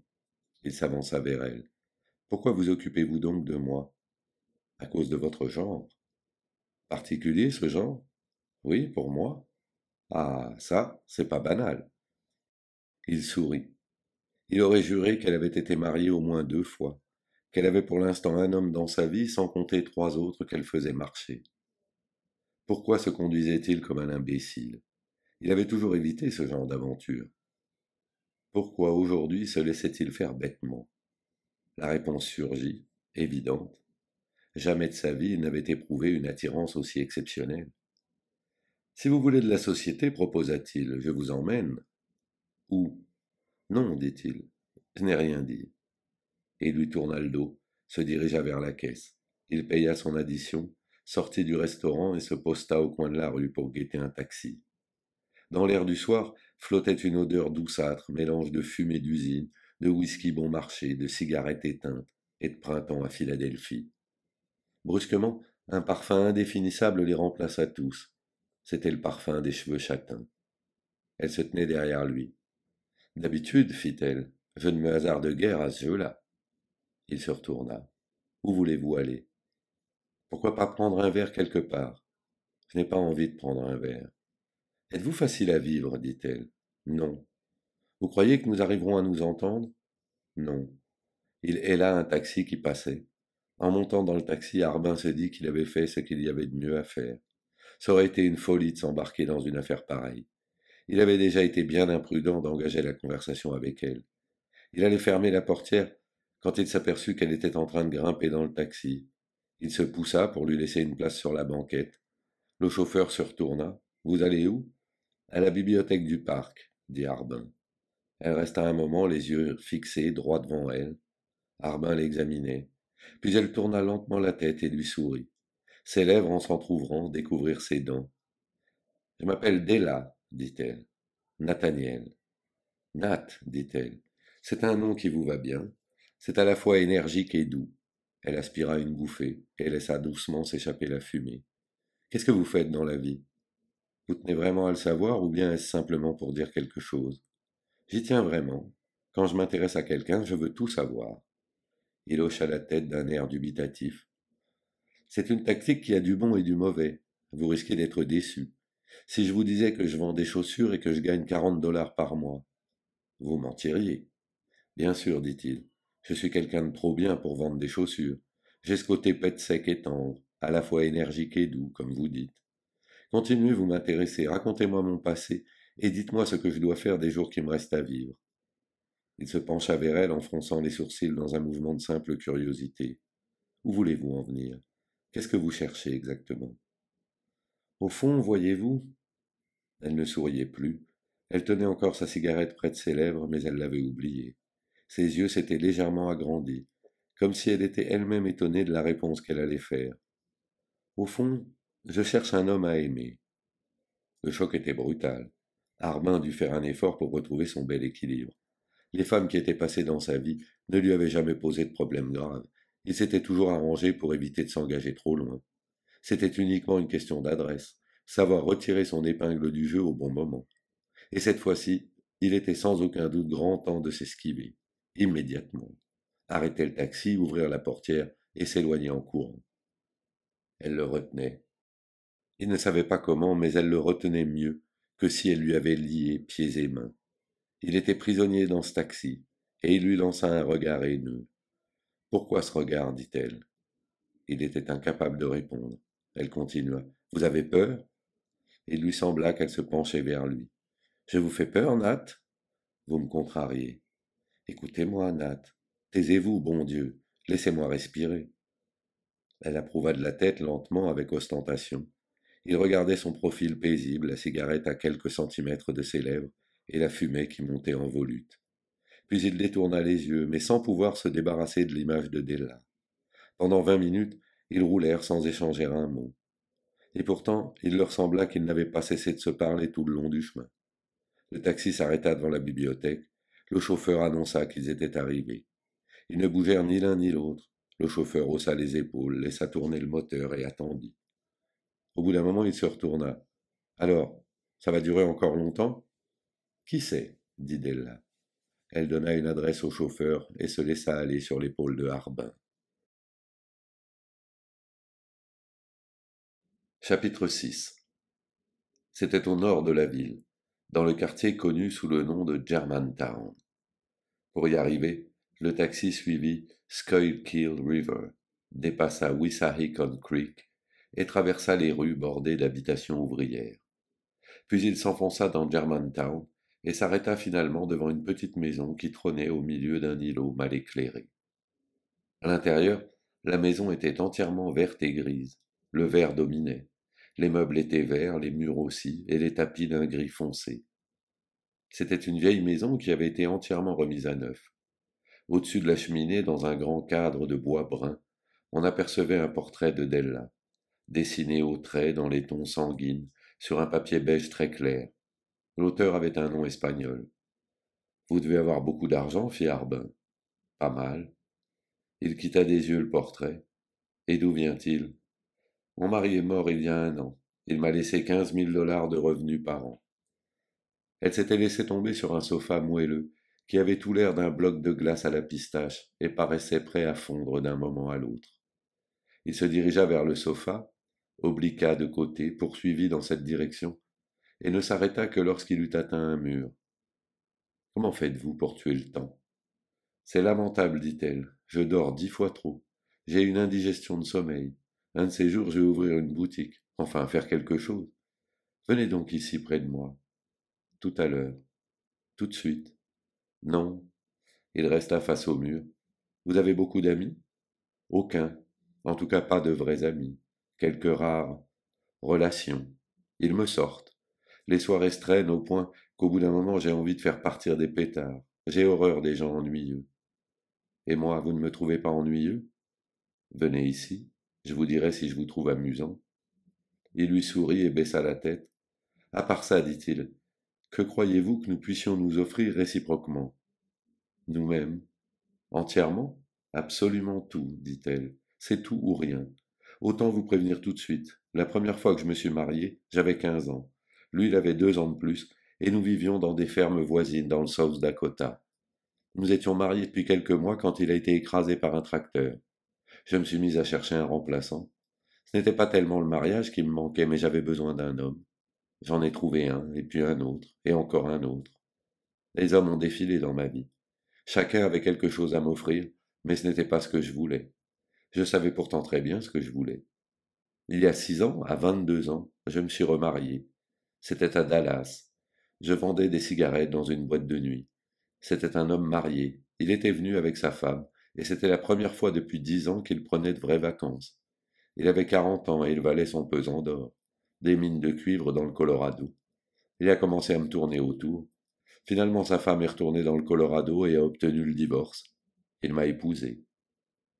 Au bout de 4 ans de mariage, il commençait à me taper sur les nerfs. Il s'est mis à être jaloux. La jalousie, c'est très gentil quand c'est fait avec un certain tact. Vous savez, d'une façon énergique et tendre. Ça peut même être assez séduisant. Mais avec lui, c'était des explosions de fureur. Il menaçait de m'étrangler. Un soir, il m'a envoyé son poing dans la figure. Il y a de ça un peu plus d'1 an. Je lui ai dit de faire sa valise et de foutre le camp. Il est parti. et quelques jours plus tard il s'est jeté du haut d'une barque de pêche. Je me suis remise en quête d'un homme. J'ai passé toute ma vie à chercher un certain genre d'homme. Vous croyez que c'est la peine de continuer? Il ne répondit pas. Je veux une réponse tout de suite. Il me faut le temps de la réflexion. Ne faites pas le raseur, ne restez pas là à ruminer pendant 3 heures. Sa voix était presque revêche. Elle se conduisait comme s'ils étaient en pleine bagarre. Il y a tellement longtemps que j'attends ce jour. Je vous ai regardé ce soir. Je vous ai observé pendant votre dîner. J'ai senti ça tout de suite. Ça ne fait pas le moindre doute. Il jeta un coup d'œil à sa montre. Nous nous connaissons exactement depuis 2 h 16 minutes. Elle s'est élevée du sofa et s'approchait de lui. Alors, vous avez besoin d'une montre pour vous décider? Jamais je ne me suis laissé faire par le temps. Et ce n'est pas maintenant que je commencerai. Grand Dieu, je sais, je sais. Puisque je vous dis que moi, je sais. Et vous aussi, vous le savez parfaitement. Vous ne pouvez pas le nier. Vous ne pouvez pas en douter un instant. Si vous ne vous décidez pas tout de suite, je vais vous ficher à la porte, moi je vous le dis. Il s'approcha d'elle et écrasa ses lèvres contre les siennes. Le goût de ses lèvres se répandit dans ses veines. Son cerveau se vida pour laisser le champ libre à Della. Il était plein de Della. Un instant, il essaya de se détacher d'elle, de revenir à lui. Il appela à son secours Domer et Baylock. Et à ce moment précis, il l'aidait à s'arracher à Della. Mais Gladden ne lui prêtait aucune assistance. Gladden n'était pas là. Gladden aurait dû venir lui prêter main forte. Mais Gladden le laissait tomber. Si Gladden n'était pas parti, rien ne serait arrivé. Tout était de la faute de Gladden. Ses pensées n'allèrent pas plus loin. Della avait tout envahi. Il n'était plus sur terre, et rien n'existait plus que Della. Le lendemain matin, vers 6 heures, Arbin s'ébrouait sous la douche. L'eau froide giclait autour de lui. Il entendit Della derrière la porte de la salle de bain. Elle lui demandait ce qu'il désirait pour le petit déjeuner. Il lui dit d'aller se recoucher. Il prendrait quelque chose dehors. Della ne voulait rien savoir. Elle partagerait avec lui son petit déjeuner. Quand il descendit au rez-de-chaussée, un verre de jus d'orange l'attendait, et Della s'affairait dans la cuisine pour lui faire cuire des œufs et une tranche de bacon. Ils se mirent à siroter leur jus d'orange. Bientôt, nous prendrons notre petit déjeuner à la campagne, dit-elle. Tu aimes la campagne? Je l'adore. J'ai déjà une maison à mi-chemin entre Germantown et Harrisburg. C'est une ferme, mais on ne l'exploitera pas. On y vivra, tout simplement. C'est un endroit merveilleux. Ma voiture est en réparation, mais je crois qu'elle sera prête vers midi. Nous pouvons y aller aujourd'hui. Je te ferai les honneurs de ma propriété. Je ne peux pas. Pourquoi? J'ai des gens à voir. Du travail, tu veux dire? Si on veut. Tu en as pour longtemps? Je ne sais pas. Parle-moi de ta maison de campagne. C'est à environ 30 milles de Lancaster, dans les fameuses collines de Pennsylvanie, sur une hauteur déjà très élevée, pas tout à fait au sommet, mais à flanc de coteau, sur un versant en pente douce. De là-haut, on n'aperçoit que des collines, les collines les plus vertes qu'on ait jamais vues, et puis des montagnes loin, très loin, mais qui paraissent aussi proches que si elles étaient à quelques pas de la maison. Des montagnes couleur de lavande. On distingue la rivière, mais on découvre d'abord le ruisseau. Il vient à votre rencontre en une série de petits bonds gracieux. Il s'infléchit aux abords d'un étang si près de la maison qu'on peut y tremper la main en se penchant par la fenêtre de la chambre à coucher. Il est assez profond cet étang, et quand le cœur vous en dit, on peut aller y faire un plongeon au saut du lit. Qu'est-ce qu'on fera? Rien. On restera là-haut tous les deux sur notre colline. Personne à plusieurs kilomètres à la ronde, seul sur la colline. Il acquiesça de la tête et en lui-même, il approuva aussi. Ils achevèrent de manger, fumèrent quelques cigarettes, puis elle l'accompagna à la porte. Il prit le visage de Della entre ses mains. Reste ici, dit-il, attends-moi. Je reviendrai peu après midi et tu m'emmèneras visiter ton domaine. Elle avait fermé les yeux. Je sais que c'est pour la vie, je le sais. En quittant la maison, il se sentit léger comme un enfant. Il arrêta le taxi devant Kensington et Allegheny, et il décida de terminer à pied le trajet jusqu'à la planque. Ça ne lui souriait guère de retourner à la planque. Il aurait préféré pouvoir aller ailleurs. Ou plus exactement, il aurait préféré prendre un autre taxi et rejoindre Della. Il prit quand même le chemin de la planque, mais en traînassant. La ride qui barrait son front s'accentua à mesure qu'il s'approchait des émeraudes, de Domer et de Baylock. En entrant dans la planque, il entendit Domer tonitruer dans la cuisine. Ces saletés de souris, criait Domer. Ah, les sales bêtes. Puis Domer apparut sur le seuil de la cuisine et le regarda. Où que t'étais cette nuit? Avec une femme. Belloc dort? Comme un bienheureux, dit Domer, on a joué aux cartes jusqu'à 4h30. Je lui ai paumé tout son fric. C'est plein de souris dans la cuisine. Monte le réveiller. Qu'est-ce qui ne tourne pas rond? Pourquoi? J'ai l'air d'avoir quelque chose qui ne tourne pas rond? Tu parles, dit Domer. T'as l'air de tomber de la lune. Il t'est tombé un pot de fleurs sur le cassis ou quoi? Arbin ne répondit pas. Il regarda Domer grimper l'escalier, se mit à mordiller une cigarette, la dépiota, et éparpilla le tabac sur le plancher. De l'étage au-dessus, il entendit Baylock protester qu'on lui foute la paix, qu'on le laisse en écraser une bonne fois jusqu'à la gauche. Ils redescendirent pourtant tous deux, et Baylock le regarda. Qu'est-ce qui t'arrive? Y a quelque chose qui va pas? Fit-il d'un ton inquiet avec un sifflement dans la voix. Ça va, dit Arbin. Il essayait d'allumer sa cigarette, mais elle se défaisait. Il en prit une autre. Je vous quitte. Domer regarda Baylock, et Baylock contempla le mur. Baylock tourna la tête comme une marionnette, et ses yeux revinrent se poser sur Arbin. Je le savais. Je savais qu'il se passait quelque chose de pas régulier. Il ne se passe rien. Je vous quitte, c'est tout. Prenez-le comme vous voudrez, je m'en fous. J'ai fait la connaissance d'une souris hier soir. Je pars avec elle, aujourd'hui. Il est piqué, balbutia Domer, complètement piqué. Arbin fit un signe de tête impératif. C'est comme ça et pas autrement. Baylock se gratta le menton. Il regarda Arbin. Je ne vois pas comment tu vas faire. Rien de plus facile, dit Arbin. Je mets un pied devant l'autre et je fous le camp. Non, dit Belloc en secouant la tête. Tu ne peux pas faire ça. Tu ne peux pas, répéta Domer. Et cette greluche, dit Belloc, qui c'est? Une greluche, dit Arbin. Un point, c'est tout. Non, mais tu l'entends? Demanda Belloc à Domer. Tu l'entends? Une greluche, un point, c'est tout. Et monsieur Descartes, comme ça? Belloc fit claquer ses doigts et se tourna vers Arbin. Non, mais tu ne me connais pas. Tu ne m'as pas regardé. Tu crois qu'on va te laisser foutre le camp comme ça? Et te demander encore de nous expédier des cartes postales, peut-être? Il se mit à rire, regarda Arbin comme s'il l'épiait à travers la fente d'une cloison, et continua. Tu te mets le doigt dans l'œil jusqu'à l'épaule, c'en est même rigolo. Mais tu vas rester, mon gars. Arbin sentit le plancher se dérober quelque peu sous ses pieds. Il attendit d'avoir repris son assise et riposta. Suffit, on parle boulot. Baylock écarta les bras. Tu l'as dit, on parle boulot. Si tu fous le camp, c'est un trou dans la digue. S'il y a un trou dans la digue, l'eau rentre. C'est toi-même qui l'as dit, Nat. On est solidaires. Tu sais très bien qu'on est grillé dans 7 grandes villes et dans je sais pas combien de petits bleds. Si Domer se fait piquer, j'aurai bonne mine.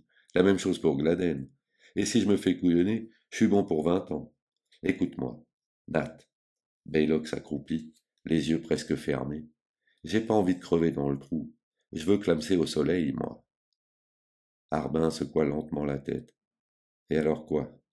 T'as très bien compris, reprit Belloc avec un léger frémissement dans la voix. Si tu sors d'ici, on est foutu. Tu crois quand même pas que je parlerai, dit Arbin. Je parierai même tout ce que j'ai que tu ne diras rien. Mais c'est tout de même un pari. Et j'aime pas courir des risques comme ça. Il hocha la tête et continua. Et ton fade? Je vais en avoir besoin. Arbin se fichait éperdument de toucher sa part, mais il tenait à marquer le coup et à déjouer leur manœuvre. Il veut son fade, dit Belloc. Ça, c'est le comble. C'est normal, non? Arbin haussa la voix. Mon fade, c'est mon fade. Je vois pas pourquoi je vous le laisserai. Tu n'auras rien du tout. Belloc guettait ses réactions, mais il s'y prenait maladroitement. Ça se lisait sur sa figure. Arbin comprit la marche à suivre. Il traversa la pièce et alla s'asseoir sur une chaise branlante. Il contempla longuement le plancher. T'es culotté, Joe, fit-il. Est-ce que tu te rends compte? T'es salement culotté. Écoute, hurla Belloc. Est-ce que je suis un gars à tout plaquer, moi? Je me débine pas, moi. J'essaie de discuter. Avec toi, y a rien à faire. Tout ce qu'on veut, c'est ce que tu nous donnes des raisons. Les vraies, pas des salades. Alors on comprendra peut-être. Mais ton histoire de gonzesse, on n'y croit pas. Dès lors, Arbin savait qu'il avait gagné la partie. Il n'était pas à la hauteur de la situation, tant pis. Il allait falloir mentir. Il avait horreur de mentir. Même dans le travail avec des étrangers, il détestait mentir. Il était furieux contre eux. Il allait falloir leur raconter un mensonge. Puisque vous y tenez, vous allez tout savoir. J'aurais préféré ne pas être obligé de vous le dire, mais vous m'y avez forcé. Il jugea le moment venu de placer un profond soupir et continua, pendant qu'ils le dévisageaient avec stupeur en retenant leur souffle. Je suis sur plusieurs coups de première bourre, et je ne peux pas les faire avec vous. Vous n'êtes pas à la hauteur. Je n'y peux rien. Vous n'êtes pas assez fortiche pour moi. Le silence qui suivit fut presque insupportable, tout chargé qu'il était de leur saisissement, de leur consternation, de leur angoisse. D'Omer avait porté une main à sa joue. Il secouait la tête en poussant de petits gémissements rauques. Baylock faisait les 100 pas dans la pièce, incapable de proférer un son. J'aurais préféré ne rien vous dire, dit Harbin. C'est vous qui l'avez voulu. Belloc s'adossa contre le mur et leva les yeux au ciel. Alors on n'a pas ce qu'il te faut. On n'est pas des épées pour toi. Ben oui, c'est surtout une question de nerfs. J'espérais que ça s'arrangerait, mais vous devenez de plus en plus nerveux. Gladden n'a pas la santé, je m'en suis rendu compte l'autre soir. Ça m'a fichu un coup, un sacré coup. Belloc se tourna vers Domer. Dis donc, il trouve qu'on n'est pas de sa classe. Je veux me lancer dans des trucs très calés, continua Harbin, 3 fois plus de risques, des trucs pour lesquels il faut savoir faire de la corde raide, où tout doit être combiné au quart de poil. J'ai besoin de mecs tout ce qu'il y a de plus marle. Et tu les as trouvés demanda Baylock. De la tête, Harbin fit un geste de dénégation. Non, je les cherche. Au bout d'un moment de silence, Domer se leva et poussa un soupir déchirant. Alors s'il faut que ce soit comme ça, vas-y, fit-il. Autre chose, dit Harbin en reculant vers la porte. Je vous demande de vous occuper de Gladden. Ne la laissez pas tomber. Hein? Il leur avait tourné le dos. Il entendait la respiration bruyante de Domer. Il crut même qu'il bégayait. Nat, je t'en prie. Il eut aussi l'impression que Belloc lui adressait une dernière supplication géniale. Et subitement, un frisson le parcourut. Il lui avait semblé reconnaître la voix de Gladden. Leur murmure à tous bourdonnait dans sa tête au moment où il ouvrit la porte. Mais dès qu'il fut dehors, toutes ces voix semblèrent partir à la dérive, très loin de lui. Chapitre 7. La voiture de Della était une Pontiac vert pâle, décapotable nouveau modèle. Ils avaient baissé la capote et ils roulaient vers l'ouest, éblouis par le soleil, les narines pleines de l'odeur du chèvrefeuille. À 80 à l'heure, ils traversèrent Lancaster et s'engagèrent sur la route 30. La route plongeait doucement au creux des collines. J'ai vu que tu n'as rien emporté, dit Della. C'est tout ce que tu as comme vêtements? Je n'ai pas besoin d'autre chose. Je n'aime pas ce complet. Tu m'en paieras un autre. Je te paierai tout ce que tu voudras. Elle sourit. De quoi as-tu envie? De rien. La Pontiac avait atteint le sommet d'une colline, d'où il découvrait d'autres collines, plus hautes que celle-ci, des collines verdoyantes que dorait la lumière du soleil. Une sorte de serpent argenté s'enroulait autour de l'une d'elles, et à mesure qu'il s'en approchait, Harbin comprit qu'il s'agissait de la colline dont Della lui avait parlé. Il découvrit même la maison en pierre blanche avec son toit à pignons jaunes, posé sur le terre-plein, à flanc de coteau. Le serpent d'argent, c'était le ruisseau. Il aperçut aussi l'étang, pareil à une petite tache argentée, et la rivière en contrebas, plus au nord, et les montagnes couleur de lavande. La voiture gravit et descendit plusieurs pentes, puis reprit l'escalade, et s'engagea dans un chemin étroit qui s'accrochait au flanc de la colline. Tout près d'eux, le ruisseau semblait grimper avec la voiture. Ils suivirent un chemin encore plus étroit que le précédent. Des arbres et de hautes herbes apparurent. Puis ce fut la maison. Della arrêta la voiture tout près du logis. Ils mirent pied à terre. Harbin regardait autour de lui. Je l'ai acheté il y a 4 mois, dit Della. Je venais y passer le week-end toute seule. J'avais envie de quelqu'un près de moi, pour y rester, pour ne plus jamais partir. Ils entrèrent dans la maison. Elle l'avait décorée dans des tons brun roux, de la couleur de ses cheveux, avec quelques taches de jaune par-ci par-là. Le plancher était recouvert d'une carpette beige qui ne s'arrêtait qu'au seuil de la cuisine peinte en jaune. De la fenêtre de la cuisine, on voyait la grange toute blanche qui se détachait sur le terre-plein comme sur un tapis vert. Elle s'installa au piano et joua un morceau de Schumann. Il était debout près du piano. Il écouta un instant la musique, puis les sons s'estompèrent. Il sentit une ride se creuser sur son front. Il fut ramené à la réalité par le silence brutal. Les doigts de Della avaient quitté le clavier. Maintenant, dit-elle, raconte-moi tout. Il prit une cigarette, en mordit le bout, et la posa dans un grand cendrier de verre. Je suis un voleur. Elle resta un moment sans rien dire, puis, c'est-à-dire, cambrioleur. Tu travailles seul? Nous étions 4. Qu'est-ce qu'ils sont devenus? Je les ai quittés ce matin. Comment ont-ils pris ça? Mal.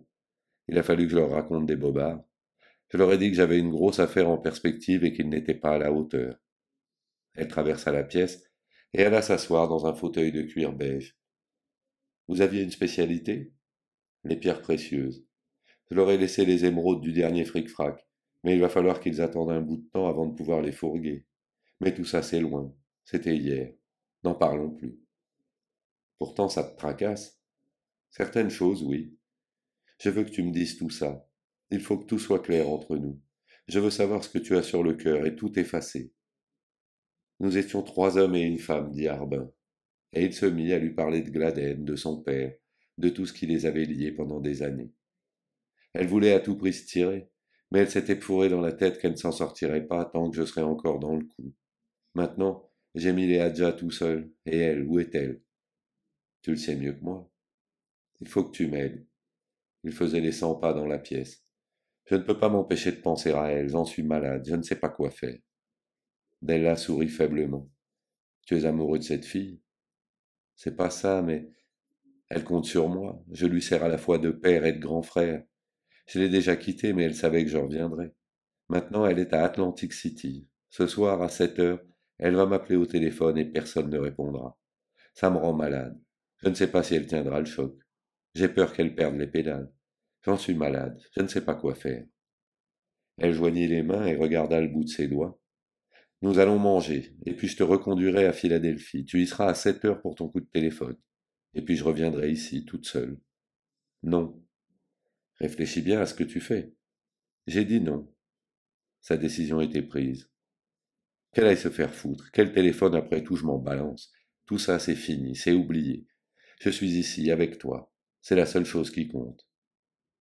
Pourtant, en pleine nuit, Harbin émergea des profondeurs du sommeil. Il voyait Gladden. Il la voyait sur la surface sombre du plafond. Il la voyait se promener seule le long de la jetée à Atlantic City. La plage, l'océan et le ciel formaient un lourd rideau noir. Ses cheveux étaient jaune pâle, lumineux, et son corps maigre semblait se mouvoir en flottant. Les yeux fermés, il tendit le bras vers Della pour échapper à l'image de Gladden. Il se retourna brusquement et explora le lit en tâtonnant des 2 mains. Pas de Della. Il s'assit sur le lit. Elle n'était pas là. Il était réveillé maintenant. Les brumes du sommeil se dissipaient rapidement. Il se dit qu'il fallait être calme et circonspect. La lune éclairait assez la chambre pour lui permettre de s'orienter. Un mystérieux aimant semblait l'attirer irrésistiblement vers la porte. Un sentiment tout neuf et absurde l'avait envahi. Un sentiment indéfinissable, mais assez fort pour lui dicter ses moindres gestes. Il s'immobilisa devant la porte sombre et imagina le vestibule désert. Il décida de recourir à une méthode qui lui avait servi chaque fois que le danger se resserrait autour de lui. Il lui suffisait de vouloir très fort changer la nuit en jour, de se forcer à voir la lumière du soleil là où il n'y avait que de l'obscurité. Il imagina qu'il faisait grand jour et qu'il sortait dans le vestibule pour appeler Della. Il ouvrit la porte et fit quelques pas dans le couloir.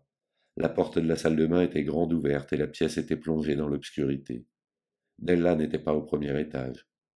Il se demanda ce qu'elle pouvait bien fabriquer en bas. Il comprit ce qu'il venait d'éprouver pour la première fois. C'était le commencement du regret. Il retourna dans la chambre et trouva ses vêtements à tâtons. Le regret devenait moins lancinant. Ses mouvements étaient maintenant d'une précision tout arithmétique, comme ceux qu'il effectuait quand il était sur un casse. Des mouvements nets et mesurés qui faisaient partie d'un ensemble minutieusement réglé. Il lassa ses souliers. Il revint ensuite dans le couloir et s'approcha de l'escalier. En bas, il faisait noir. Il s'arrêta pour écouter. Pas le moindre bruit pour le guider. Le rez-de-chaussée demeurait plongé dans l'obscurité. Maintenant, il ne pensait plus. Il calculait. La réponse était simple. Elle n'était pas dans la maison. Il se dirigea vers la cuisine. Dans la cuisine, il fit tourner le bouton de la porte silencieusement, comme si sa vie en dépendait. La porte s'ouvrit sans un grincement et il sortit. La nuit sentait bon les champs, les arbres, la colline, le printemps et les fleurs. Il se mit à marcher dans l'herbe vers la grange. Puis il s'éloigna de la grange, revint vers la maison sans trop s'en approcher, pour pouvoir examiner les alentours. Il aperçut la Pontiac arrêtée près de la maison. Puis il vit autre chose, 2 ombres qui bougeaient. Elles remuaient à peine, là-bas, près des arbres, sur la rive opposée de l'étang. C'étaient deux formes humaines. L'une était une femme, et il savait que c'était Della. Au lieu de regarder Della, il porta toute son attention sur la deuxième ombre. La silhouette se découpait dans la nuit, tout près de Della, et les deux ombres semblaient discuter ferme. Puis les deux silhouettes se fondirent en une seule. Ils étaient dans les bras l'un de l'autre. L'étreinte dura un moment, et ils reprirent la conversation. Harbin décida de faire le tour de la grange. Une fois dissimulé par les arbres qui bordaient le petit lac, il pourrait s'approcher assez pour entendre ce qu'il disait. Il s'avança, entendit des mots, des bouts de phrases, et enfin toute la conversation. Dans 2 jours environ. Le plus tôt serait le mieux, rectifia l'homme. Il vaut mieux ne pas trop se dépêcher. Pourquoi ne pas faire ce que j'ai dit, reprit la voix masculine. Parce que c'est stupide, n'en parlons plus. Parlons-en, au contraire. Il s'agit d'une histoire importante. Je veux absolument qu'elle soit menée à bien. Ne t'en fais pas, dit Della. Alors, quand? Samedi, dit Della, à 3 heures de l'après-midi. L'homme se mit à parler plus fort. Il faut que ce soit liquidé samedi soir. C'est même un peu juste. Je trouve qu'on a trop traîné. Si tu avais suivi mes conseils, ce serait déjà fait. Tu veux faire à ta tête? Eh bien, vas-y. C'est une excellente idée. Débrouille-toi tout seul. Est-ce que tu peux être vache tout de même? Je ne suis pas vache. Je sais ce que je fais, c'est tout. Si tu n'en es pas convaincu, débrouille-toi. Il eut un long silence, puis l'homme murmura quelque chose si bas que Harbin n'entendit pas. Della répondit sur le même ton. Ils s'embrassèrent encore. Il fit un calcul rapide. Il était probable que le baiser se prolongerait suffisamment pour qu'il ait le temps de retourner à la maison, de se déshabiller et de sauter dans le lit. Le tout lui prit moins d'1 minute. En entrant dans la chambre, il avait déjà ôté son manteau et sa chemise.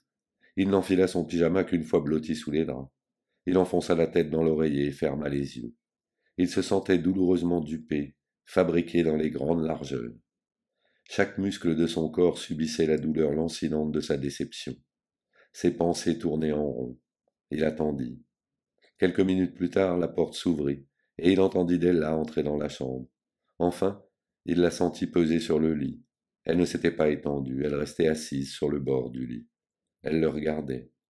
Au moment précis où il eut envie de lui étreindre le cou et de serrer jusqu'à ce que mort s'ensuive, il sentit les lèvres de la jeune femme sur son front. Il ouvrit les yeux malgré lui, il poussa un grognement d'homme qui vient de se réveiller, et vit briller ses yeux et ses lèvres. Soudain, elle lui écrasa la bouche contre la sienne. Il se sentit soulevé, projeté dans le vide, vers un monde sans réalité. Chapitre 8. Dans le courant de la matinée, pendant qu'elle préparait le petit déjeuner, Harbin reprit ses esprits et se mit à établir son plan d'action. Avant tout, il fallait découvrir qui était cet homme. Mais il ne pourrait rien savoir avant samedi. Samedi, à 3 heures, elle avait rendez-vous avec cet homme. Ce serait dans l'après-midi, en plein jour. Il pourrait voir la tête qu'il avait. C'était un élément important de la question, et qui risquait de lui faire entrevoir la solution. D'ici samedi, il n'y avait rien à faire qu'à attendre. Ce n'était pas le bout du monde, mais il aurait du mal à contenir son impatience et son anxiété. Pendant le petit déjeuner, il s'aperçut que Della le dévisageait. Il se mit à se surveiller. Il savait que c'étaient de petits détails qui risquaient de le trahir. Un changement d'expression subit, un mot prononcé mal à propos. Dans l'après-midi, ils décidèrent de faire une longue promenade. Elle décréta que ce serait merveilleux d'errer par monts et par vaux, dans les collines. Peut-être y aurait-il même des fleurs à cueillir. Elle adorait les fleurs, surtout les fleurs sauvages. Elle mit une jupe et une blouse sport et des souliers plats. Et ils partirent se promener. Ils contournèrent la grange et ils s'engagèrent dans un sentier qui menait au sommet de la colline. Le lendemain, ils se promenèrent encore. Harbin attendait le samedi. Le samedi matin, ils firent la grasse matinée et vers 11 heures prirent un repas mi-petit déjeuner, mi-déjeuner. Puis Harbin s'en alla vadrouiller aux alentours de la maison, en se demandant quel prétexte Della allait trouver pour se débarrasser de lui dans l'après-midi, et de quelle façon elle s'arrangerait pour ne pas manquer son rendez-vous. La réponse vint une demi-heure plus tard. Il faut que j'aille à Lancaster, dit-elle. J'ai des courses à faire. Ce n'était pas le moment de faire de gaffe. À quelle heure reviens-tu? Demanda Harbin. Pas avant 5 heures. J'ai des masses de choses à acheter. Il accompagna d'un pâle sourire un geste énergique de dénégation. Mais je ne pourrai jamais attendre tout ce temps. Il obtint le résultat escompté. Elle ne trouva rien à répondre et lui rendit son sourire. Tu veux venir avec moi? Dit-elle. Bien sûr. Je veux te suivre partout. Alors viens, sauf pendant que je ferai mes courses. C'est des choses qu'une femme ne peut faire que toute seule. Je te déposerai chez un coiffeur. Je crois que tu pourrais te faire couper les cheveux. Ce ne serait pas du luxe. Si tu me laisses chez un coiffeur, dit-il, tu ne me récupéreras jamais. Quand je suis chez le merlan, je me fais faire le travail complet, j'en ai pour des heures. Parfait, dit-elle, j'ai des tas de choses à faire. Tu parles, se dit-il en son fort intérieur. Plus tard, ils grimpèrent dans la Pontiac et se mirent en route pour Lancaster. Avant d'entrer dans la ville, il lui fit remarquer qu'il aurait besoin d'un peu d'argent, et elle lui donna près de $100. Elle les lui remit sans aucun commentaire, et il les prit d'eux-mêmes. Pour la première fois depuis qu'il avait quitté la planque, il se souvint que $7 000 en petites coupures l'attendaient là-bas. Il s'en fichait d'ailleurs pas mal. Maintenant, c'était un détail. Ils arrivèrent à Lancaster à 2h20. Il déclara qu'il avait besoin de quelques chemises et attendit qu'elle lui propose de choisir lui-même un magasin et de se les acheter tout seul. Il pensait découvrir quelques signes de contrariété dans sa voix, car il ne lui restait que 40 minutes avant le rendez-vous. Pourtant, quand elle décréta qu'elle l'accompagnait dans les boutiques, il ne fut pas surpris outre mesure. Elle lui avait appris à ne s'étonner de rien. Ils mirent une bonne demi-heure à acheter les chemises, elle les choisit pour lui. Quand ils sortirent du magasin, il ne lui restait plus que 10 minutes, mais elle fit comme si elle avait encore toute la journée devant elle. Elle tomba en arrêt devant un étalage de cravates. Tu aimes les rayures demanda-t-elle. Je préfère les pois. Ils entrèrent. Le vendeur vint au-devant d'eux et se lança dans de grandes considérations sur la mode. Della l'accueillit à peu près comme un colporteur qui serait venu lui proposer des lacets. Je ne peux pas choisir de cravate si vous parlez tout le temps, observa-t-elle aigrement. Pardon, madame. Le vendeur était médusé. Harbin consulta sa montre. Plus que 6 minutes. Il regarda Della. Elle était entièrement absorbée par le choix des cravates. Celle-ci ne m'emballe pas, dit-elle. Vous n'en avez pas d'autres? Le vendeur se rendit dans l'arrière-boutique. Della passa 10 bonnes minutes à choisir 3 cravates. Harbin imaginait l'homme piétinant à l'endroit du rendez-vous, allumant cigarette sur cigarette, se faisant craquer les jointures et se mordant les lèvres, pendant que Della, tranquillement, achetait des cravates.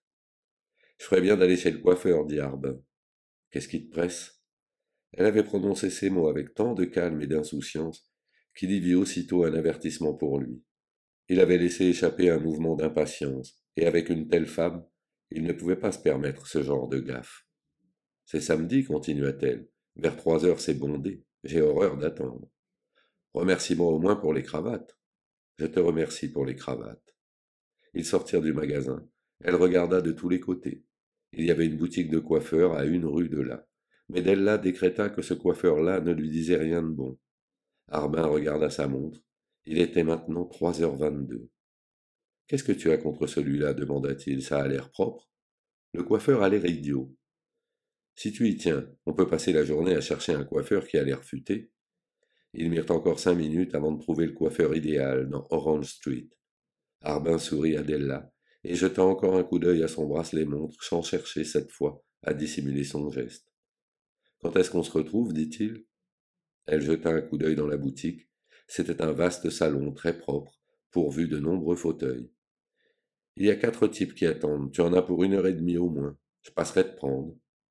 Il entra dans la boutique et tourna la tête juste à temps pour la voir partir dans la direction d'où elle venait. Il lui faudrait 20 secondes au minimum pour atteindre le coin de la prochaine rue. Harbin se dit qu'il devrait sortir pour voir si elle allait tourner. Il compta jusqu'à 8, quitta la boutique et vit Della prendre la première rue à droite.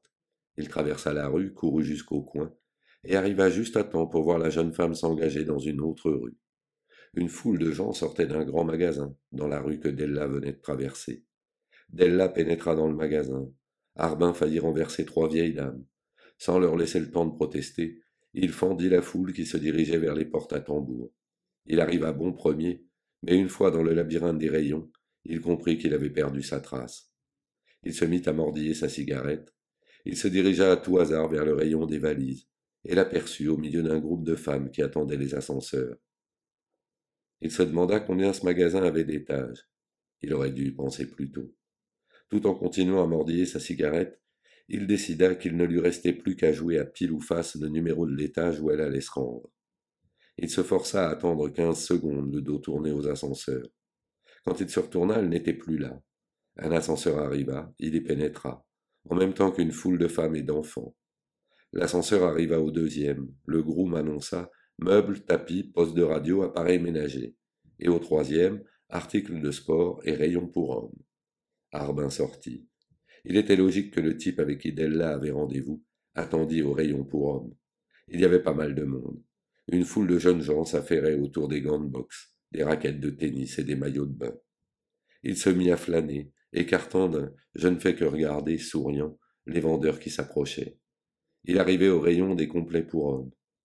Tandis qu'il faisait les 100 pas devant les rangées de vêtements suspendus à des cintres, il aperçut Della. Il vit aussi l'homme. Il se tenait légèrement à l'écart de l'une des baies. Les vendeurs ne s'occupaient pas d'eux. L'homme tournait presque le dos à Harbin. Il mesurait environ 1,80 m. Il était solidement bâti, jeune et nanti d'une abondante chevelure blonde, à la fois lisse et désordonnée. Harbin décrocha un veston et, le tenant devant son visage, s'approcha de la fenêtre, comme pour examiner l'étoffe à la lumière du jour. Il se fraya un chemin vers Della et l'homme blond. Alors il écarta lentement le veston de son visage, comme s'il s'agissait d'un rideau. Un déclic mit sa mémoire en action. Il avait déjà vu cette tête-là, quelque part, récemment. Il avait déjà vu ce nez, cette bouche, ces yeux. Des yeux d'une couleur étrange, bleu pâle avec un peu de vert. Des yeux d'aigle marine. L'autre nuit, 2 flics avaient interrogé Harbin à propos de la voiture qui stationnait près de l'immeuble où avait lieu le casse. Or, l'homme qui parlait à Della, c'était le plus jeune de ces 2 flics. Chapitre 9. Au salon de coiffure, Harbin s'installa dans l'un des fauteuils qu'un client venait de quitter. Il s'adossa, ferma les yeux, et revit l'hôtel particulier dans la nuit, la voiture qui stationnait dans la rue large et bien entretenue, les yeux d'aigle marine du jeune policier.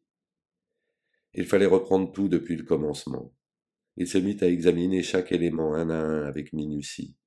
Il lui fallait récapituler ses faits et gestes et établir un parallèle avec ceux du jeune flic, examiner ce qu'ils avaient pu faire simultanément, imaginer ce qui s'était passé derrière les yeux d'aigle marine. Le jeune homme avait probablement décidé de revenir seul et de jeter un coup d'œil supplémentaire sur la voiture en stationnement. Peut-être les yeux bleus avaient-ils surpris les signaux lumineux qui s'étaient échangés à travers la pelouse avant l'arrivée de Harbin. Peut-être avait-il remarqué un autre indice. Quoi qu'il en soit, le jeune flic avait décidé de se débarrasser de son compagnon et de revenir seul. Donc l'homme blond, qu'il fallait cesser de considérer comme un flic, était revenu pour surveiller la Chevrolet, après avoir eu soin de dissimuler dans un recoin quelconque sa propre voiture. Il les avait vus sortir de l'immeuble avec le butin. Il avait vu démarrer la voiture. Il les avait peut-être suivis, tout phare éteint. Harbin se souvint avoir regardé dans le rétroviseur et n'avoir rien vu. Mais il était persuadé que l'homme les avait pistés jusqu'à la planque. Il les avait vus entrer. Ça, Harbin en était certain. Il était sûr aussi que, de retour au poste de police, le jeune flic s'était bien gardé de rien signaler. Harbin essaya d'imaginer les réactions du flic. Il avait vu l'hôtel luxueux, en avait déduit qu'il s'agissait d'un coup important, avait attendu tranquillement que le vol soit signalé. Quand le brigadier de garde au commissariat avait inscrit tous les détails sur le registre, notamment le montant du vol, le type s'était braqué sur les 100 000 $ que représentaient les émeraudes. Maintenant, Harbin se représentait clairement ce qui s'était passé, aussi clairement que s'il s'était agi de contempler des objets tangibles disposés devant lui sur une table. Il voyait l'homme faire les 100 pas, en calculant soigneusement son coup. Un autre flic aurait essayé de les agrafer, mais celui-là n'était flic que quand il avait sa panoplie sur le dos et qu'il se déplaçait en compagnie de ses collègues. La veuve et l'orphelin passaient après ses propres intérêts, en l'occurrence les émeraudes.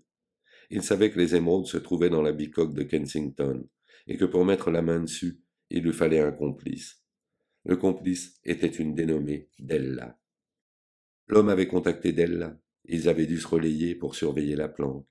Della avait vu Harbin entrer dans le restaurant ce soir-là. C'était l'occasion rêvée. Si ça n'avait pas marché, elle aurait trouvé autre chose. Mais ça avait marché comme sur des roulettes. Jusqu'au moment où lui, Harbin, avait enfin compris. Il subit docilement rasoir et coupe de cheveux, puis un shampoing, un massage, diverses crèmes de beauté, un bronzage artificiel. On lui avait posé une serviette pliée sur les yeux. Dans l'obscurité, il revoyait la planque, le visage des 3 complices, là où il aurait dû y en avoir 4.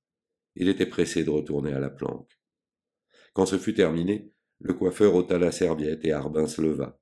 Della se tenait debout dans l'encadrement de la porte. Ils quittèrent la boutique et regagnèrent la voiture. Ils sortirent de Lancaster et s'engagèrent sur la route qui conduisait à la colline. Della manipula le bouton de la radio et choisit une musique d'opérette. Elle roulait à une allure moyenne et tenait le volant en écoutant la musique d'un air détendu et souriant. Sans même regarder Arbin, elle étendit la main et ses doigts fourragèrent dans les cheveux de son compagnon. Il se creusait les méninges pour comprendre cette fille. Il pensait à ses baisers. Il avait assez d'expérience et de technique pour reconnaître un vrai baiser d'un ersatz. Ceux de Della n'étaient pas de l'imitation. Ils n'avaient pas que de la fougue, ils avaient une âme. Il n'y avait pas à s'y tromper. Elle était réellement mordue. C'était plus qu'un coup de foudre. Elle ne jouait certainement pas la comédie. La pureté de ce sentiment rendait d'autant plus paradoxale leur liaison. Il y avait deux Della. L'une s'était livrée à lui entièrement, l'autre cherchait à le posséder. Maintenant, il voyait clair dans son jeu. Il savait qu'elle en voulait aux émeraudes et qu'ils allaient lutter avec acharnement l'un contre l'autre. Et pourtant il se sentait attiré comme par un aimant. Il désirait d'Ella, d'un désir qu'il savait profond et permanent. Il avait besoin d'Ella. Mais cette femme lui posait un rude problème. Il était obligé de s'en occuper sérieusement, de cette difficulté. Il fallait l'extirper radicalement. C'était une menace qui visait les émeraudes, c'est-à-dire la planque. Et la planque, c'était l'organisation.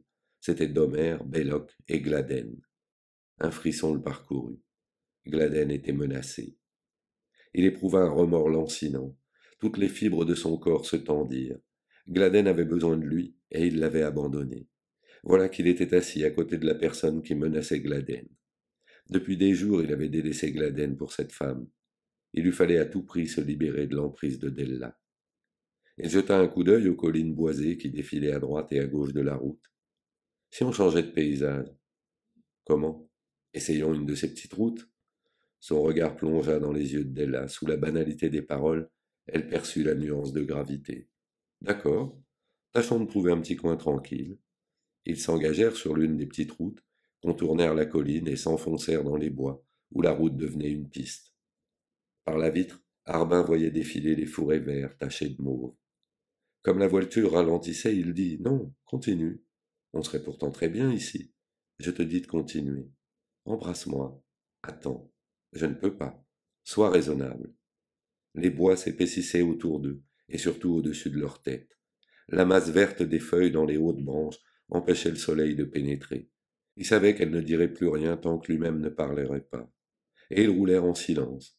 Ils s'enfoncèrent de plus en plus profondément dans les bois, et 2 heures s'écoulèrent pendant lesquelles la voiture cahota péniblement sur des sentiers mal tracés. L'étreinte immense et douce pourtant de la forêt et de la proximité de Della lui firent presque oublier son projet, son objectif, la tâche qu'il s'était promis d'accomplir au milieu de ces bois. Il fit un effort pour se ressaisir. Ici, ça ira, dit-il. Elle arrêta la voiture et tourna le bouton du poste. Balance-moi ces lumières. Elle éteignit les phares. Il ouvrit la portière et sortit de l'auto. La lune éclairait les bois. Della fit le tour de la voiture pour le rejoindre. La silhouette s'avança vers lui dans le clair de lune. Il lui prit la main. Il entendait sa respiration précipitée tandis qu'il l'entraînait sous les arbres, loin de la voiture. Ils se laissèrent guider par le murmure d'un ruisseau, qu'ils finirent par apercevoir, scintillant, loin au-dessous d'eux, tout au bas du monticule de fleurs des bois où ils se tenaient. Il l'amena jusqu'au ruisseau, et ils s'arrêtèrent pour contempler l'eau luisant sous la lune, et les blocs de pierre qui se détachaient comme des morceaux de cristal sur le fond sombre de la forêt. Il se laissa tomber sur le sol, goûtant la douceur moelleuse de la rive. Della se coula contre lui et ses lèvres cherchèrent les siennes.